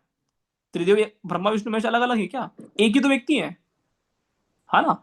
तो एक ही व्यक्ति है और पास्ट प्रेजेंट फ्यूचर एक ही होता है। इसी चीज को हमें समझ के चलना है कि एकाकी होना है। समझ में आ रहा है? इन्हीं त्रिदेव के माध्यम से अंग्रेजी में 12 तरह के टेंस बने हैं। हिंदी में भी 12 तरह के होते हैं, लेकिन हम चूंकि हिंदी से अंग्रेजी याद करते तो हमको 12 तरह के टेंस समझा जाते हैं।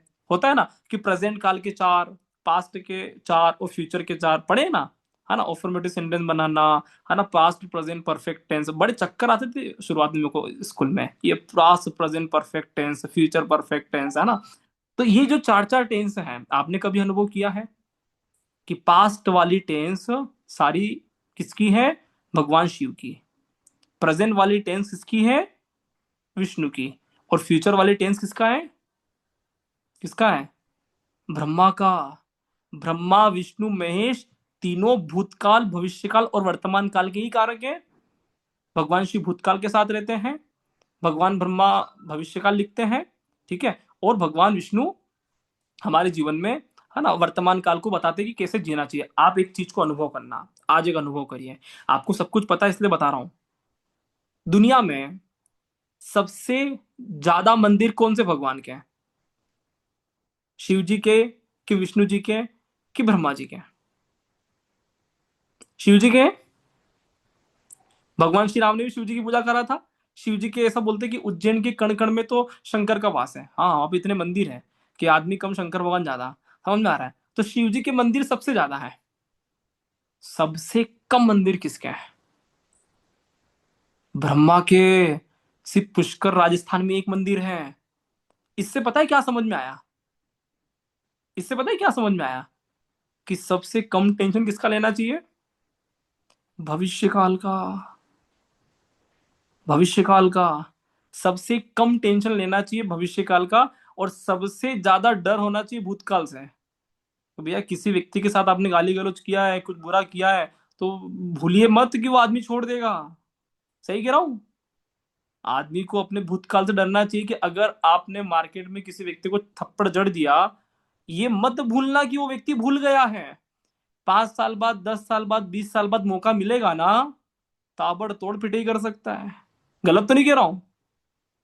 समझ में आ रहा है कि नहीं आ रहा है? और ये मत भूलना कि अगर आपने किसी व्यक्ति को, है ना, वो बागवान पिक्चर है ना, अमिताभ बच्चन ने सलमान खान को सपोर्ट किया, तो ये मत भूलना कि वो सपोर्ट खाली चला जाएगा। आज नहीं, 5 साल बाद, 10 साल बाद, 20 साल बाद वो व्यक्ति आपके जीवन में संयोग देगा। यस और नो?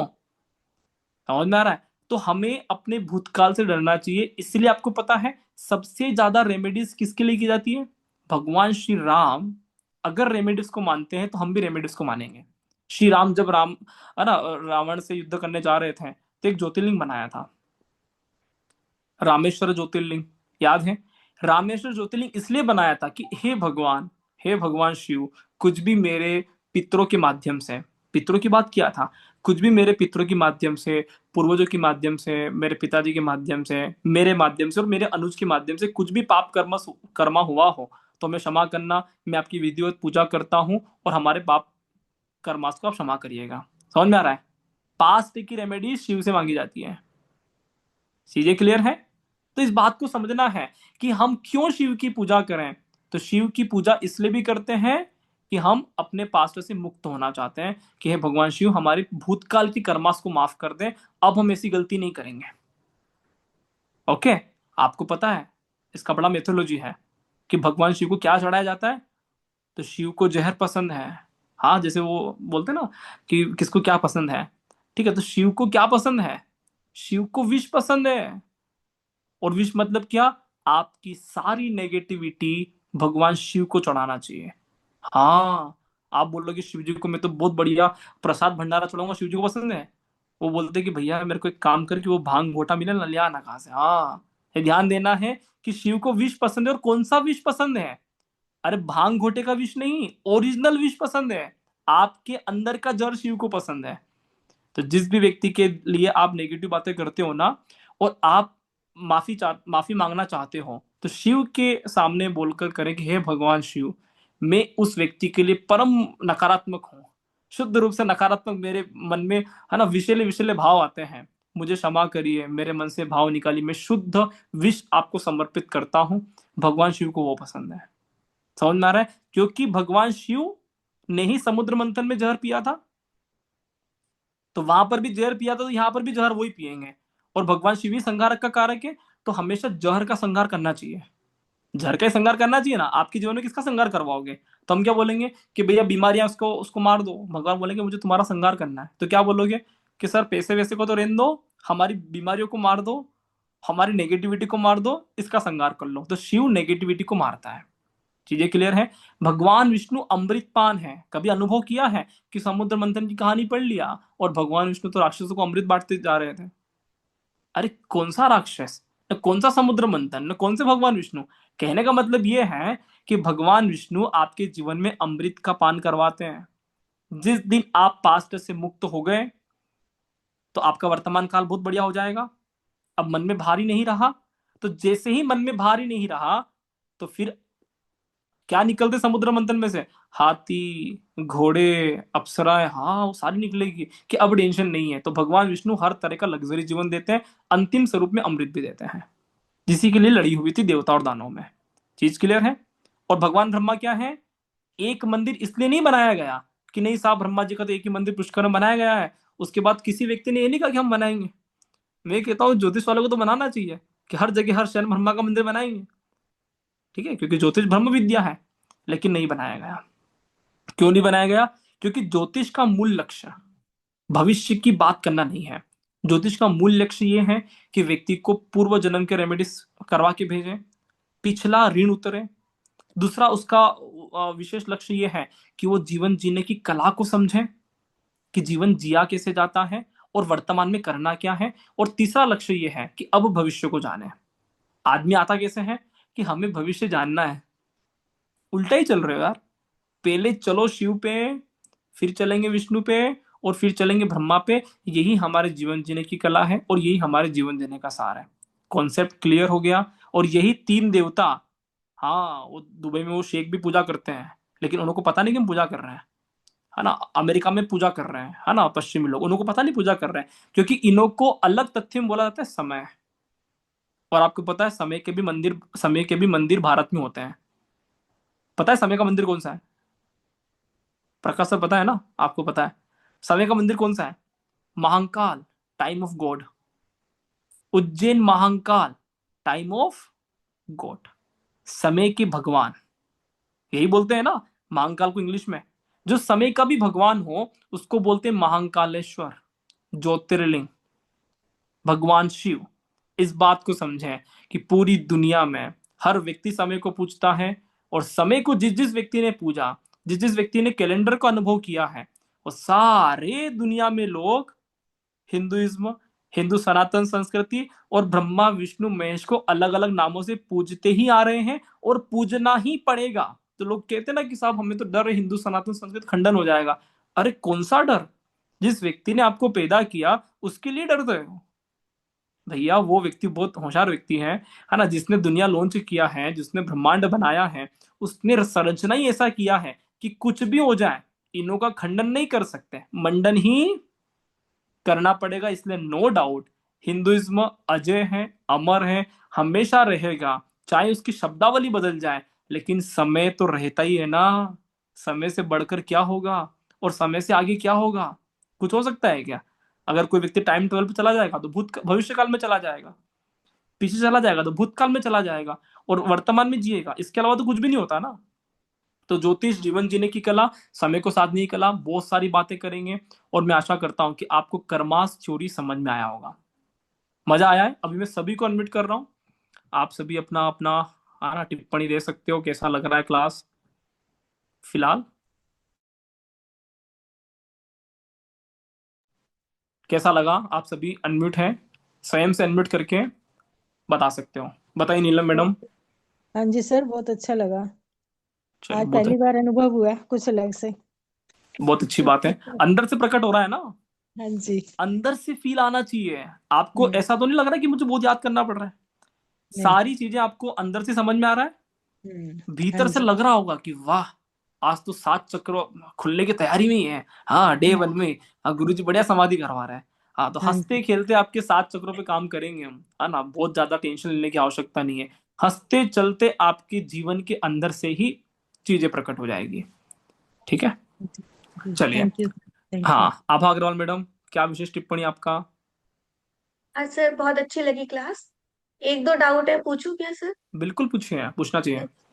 हाँ सर, जो आपने केतु बताया कि हम किसी से भी प्रेम करें, तो इसका हाँ, मतलब क्या वो कोई भी हो सकता है, चाहे वो ईश्वर है या वो कोई पर्सन है, ऐसे हो सकता है? केतु का अर्थ होता है, राहु का अर्थ हम्म। होता है बाहरी स्वरूप। हम्म। राहु के पास आइस है, और केतु का हम्म। अर्थ होता है भीतरी स्वरूप। कोई भी व्यक्ति कभी भी दूसरे को प्रेम नहीं कर सकता, पहला तथ्य हम्म। ध्यान रखना। व्यक्ति जी। को स्वयं से ही प्रेम करना पड़ता है, और जो व्यक्ति स्वयं से ही प्रेम करता है वो पूरी दुनिया में सभी को प्रेम करेगा। अच्छा। ओके, मतलब अगर कोई व्यक्ति बहुत प्रेमी व्यक्ति है ना, तो निश्चित तौर पे वो व्यक्ति अपने आप को बहुत अच्छे से प्रेम करता है। केतु को बोलते हैं अंदरूनी। आप अपने जीवन को, अपने शरीर को, अपने आप को बहुत अच्छे से आदर करें, है ना, प्रेम करें, निश्चित तौर पे आप पूरी दुनिया से प्रेम कर पाएंगे। चीजें हम्म। क्लियर है? तो हमें सेल्फ पे कार्य करना है। स्वयं को समझने की कला ज्योतिष है, दूसरों को समझने की कला ज्योतिष नहीं है। ठीक है, तो जिस दिन हम अपनी अपने आप को एक अच्छी आत्मा मानेंगे, समझो कि अगर कोई व्यक्ति अपने आप को पापात्मा मान रहा है, वो व्यक्ति हम्म। किसी व्यक्ति को भगवान नहीं मान सकता, हम्म। किसी को भगवान नहीं मान सकता। और जो व्यक्ति अपने आप को मानता है कि मैं इंसान तो अच्छा हूं, कुछ कुछ मेरे से गड़बड़ हुआ है, वो अपने अंदर ध्यान लगा रहा है, इसका मतलब वो हर व्यक्ति को अच्छा समझता है। जो व्यक्ति जैसा है उसको वैसा ही इंसान नजर आता है। इसलिए स्वयं पे कार्य करना बहुत जरूरी है, अगर पूरी दुनिया को प्रेम करना है तो। कृष्ण भगवान पूरी दुनिया को प्रेम करते थे, हम्म। राम जी पूरी दुनिया को प्रेम करते थे, इसीलिए इतना कुछ हो गया कि खुद की वाइफ को किडनैप कर लिया रावण ने। तब भी हम्म। जाकर रावण से अनर्गल बातचीत नहीं कर रहे हैं, क्योंकि राम का स्वभाव है पूरी दुनिया से प्रेम करना। आप समझ रहे हो? जी। अनर्गल टिप्पणी राम जी ने कभी नहीं किया है। तो इस बात को समझें कि हमें स्वयं पे ही कार्य करना। एक अच्छे ज्योतिषी के लिए पहला गुणधर्म यही है कि वो जहां तक हो सके स्वयं पे कार्य करें, अपने अंदर एक प्रेम की भावना जगाएं। निश्चित तौर पे आपके अंदर प्रेम भर कर रहेगा, आप सामने वाले को कभी अपमानित नहीं कर सकते, ये गारंटेड है। आपके मन में वो फील आ जाएगा, आपके मन में आंसू आ जाएंगे कि अगर किसी व्यक्ति को आपने अपमानित किया तो आप रो दोगे कि गलत हुआ, मेरा मन में ये चाहता नहीं हूं, लेकिन पता नहीं ऐसा क्यों हो रहा है, ऐसा फील आ जाएगा। उसी वक्त हम्म। केतु प्रकट हो जाएगा। इसलिए ऋषि मुनि बोलते हैं केतु का राशि कौन सा? मीन राशि, हम्म। पक्का घर। मीन राशि मतलब आइस की, मतलब समुद्र की। हम्म। और आपको पता है आंखों का कनेक्शन समुद्र से है। जब भी व्यक्ति रोता है ना तो खारा पानी आता है, टेस्ट करना। यस हाँ, मैं टेस्ट सर। करा था, मेरे आंखों का पानी आया था तो। हाँ, तो टेस्ट करा तो खारा पानी आता है, और खारे हम्म। पानी का संबंध कहाँ से है? समुद्र से। तो रोना एक बहुत अच्छी एक्सरसाइज है, और हम्म। किसी के प्रेम में रोना तो बहुत बढ़िया एक्सरसाइज है, विरह में रोना तो शानदार एक्सरसाइज है। आप समझ रहे हो? भगवान हम्म। शिव की जिस रुद्र अभिषेक की हम पूजा करते हैं ना, रुद्राभिषेक करवाते हैं, ये भगवान शिव के रोदन क्रिया की पूजा है, कि भगवान शिव बहुत रो हैं, उसी को रुद्राभिषेक बोलते हैं। तो रोना, अगर किसी व्यक्ति को बहुत प्रेम करते हो और आपके आंखों से उसके लिए एक आंसू का भी बूंद निकला है, तो आप मानकर चलो कि आप दुनिया की सबसे सुंदर आत्मा है। शायद इससे बढ़िया आत्मा कोई मार्केट में नहीं है। ये जैसे अपने जैसे अंदर समझ में आ जाएगा। ठीक है, मंदिर में जाके जैसे मुझे रोना आता है हमेशा। बिल्कुल। हर भक्ति वाला व्यक्ति, जो भी भक्ति हम्म भाव वाला व्यक्ति होगा, वो कभी हम्म किसी को अपमानित नहीं कर सकता, कभी हम्म किसी को ऊंची आवाज में बात नहीं कर सकता, और अगर कर लेगा तो रोना आ जाएगा। हाँ। ये उसके अंदर भाव होता है। और रोना एकमात्र वो प्रोसेस है कि हमने निर्गमन किया, इसी को बोलते हैं मोक्ष। हम्म ठीक है, क्योंकि व्यक्ति मोक्ष कैसे करता है कि भीतर से बाहर निकला, तो हम्म आंखों के आंसू सच्चा जल होता है, श्रद्धा होती है। ठीक है, तो बहुत जरूरी है कि हमारे जीवन में ऐसी व्यवस्थाएं बने। इससे ही केतु प्रकट होता है। तो निश्चित तौर पे जो व्यक्ति बात कर करते रो देते हैं, भगवान के सामने बैठ के रो देते हैं, किसी की यादों में रो देते हैं, उस व्यक्ति के हम्म जीवन में केतु एक्टिवेट हुआ है। तभी तो व्यक्ति के अंदर की तक साफ सफाई हो रहा है। समझ में आ रहा है? मेरा ज्यादा ही एक्टिवेट हो गया। मैं बिल्कुल। बहुत रोती हूँ। हाँ, ठीक है। तो इसी को साधने के लिए फिर गुरु ब्रिज बन के आता है। गुरु शुक्र का भी बीज है, ब्रिज है, पुल है। राहु का भी हम्म पुल है और केतु का भी पुल है। इसलिए गुरु को साधना बहुत जरूरी है, क्योंकि गुरु हर चीजों को बैलेंस में रखता है। ठीक है, आगे और यस सर। बात करेंगे गहराई से। और समझ क्वेश्चन में है? पूछ। हाँ, पूछिए। सर, जो आपने बताया कि संचित कर्म हमारे पुराने बहुत सारे जन्मों के एक हमारा बैलेंस शीट है, हाँ, उसमें से हमें प्रारब्ध में कितने मिलते हैं, ये कैसे डिसाइड होता है? जन्म जन्म के कर्मास आपके अलाइन होते हैं। ठीक है, तो जो हम्म कर, जैसे इसको एक फाइनेंशियल ईयर से समझा है कि मान लो कि आपने जीवन पर्यंत 1 करोड़ रुपए कमाया। ठीक है, लेकिन 2024-25 में आपके पास 10 लाख रुपए का, है ना, प्रॉफिट दिखा रहा है, 2 लाख रुपए के लाइबिलिटीज दिखा रहा है। तो यही आपका हम्म प्रारब्ध है। बाकी तो 90 लाख का तो भुगतान हो चुका है कहीं ना कहीं। अब जो बचा है इसकी ही आपको भुगतान करना है, और इसी के लिए आपको इस जन्म में हो जाए तो बहुत बढ़िया, अगर वो नहीं हुआ तो अगला जन्म भी लेना पड़ेगा।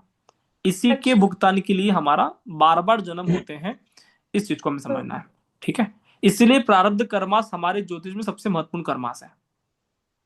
हम्म ठीक है, इसको आगे मैं और समझाऊंगा जब मैं भाव की बात करूंगा, कि वहां पे हम बात करते हैं कि नवम भाव भगवान विष्णु का, उसको हम्म बोलते हैं क्रियमाण, क्रियमाण कर्मास। लगन प्रथम भाव ब्रह्मा का, जिसको बोलते हैं भविष्य का। ठीक है, और पंचम भाव भगवान शिव का, जिसको बोलते हैं प्रारब्ध कर्मास। आगे और कनेक्ट करूंगा मैं। ठीक है, तो सर, बार बार मैंने एक ही बात सुनी है कि जो भी ऑकल्ट ऑकल्ट साइंस में या रेकी इसमें आता है कि उसके प्रारब्ध और संचित बैलेंस हो गए तो वो आया है। ये बात मैंने बार बार सुनी है, तो इसलिए मैं ये जानना चाह रही थी। अभी करेंगे सारी बात, है ना। अभी ये जी कॉन्सेप्ट सर। लिख के रखें, है ना। जी सर जी। ठीक है, और किसी का कोई प्रश्न? प्रकाश शर्मा सर। हाँ जी सर, बढ़िया लगा। चलो, कुछ भी प्रश्न है आप हैंड राइज कर सकते हो। वैसे मैंने आप सभी को अनम्यूट कर रखा है आज।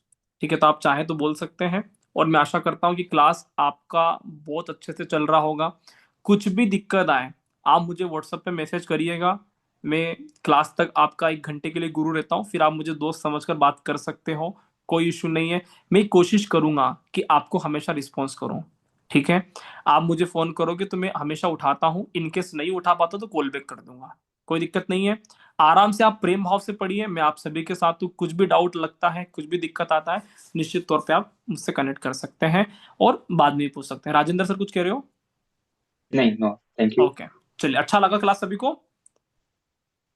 चलिए, यस। तो मिलते हैं कल।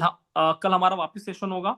हमारा डे कौन से हैं? सोमवार, मंगलवार, गुरुवार, शनिवार। आज सोमवार है, कल भी सेशन रहेगा मंगलवार को। कल हम मिलेंगे ठीक 8 बजे। मैं टाइम का बहुत पंक्चुअल व्यक्ति हूँ, 8 बजे ही क्लास स्टार्ट कर देता हूँ। आज भी आपने देखा होगा, ये आज के लिए नहीं, रोज के लिए ऐसा रहेगा। तो फिक्स 8 बजे आने की कोशिश करना। शुरुआत में आपको आज की क्लास में कुछ भी डाउट लगते हैं तो हम शुरुआत के 10-15 मिनट में कवर करेंगे।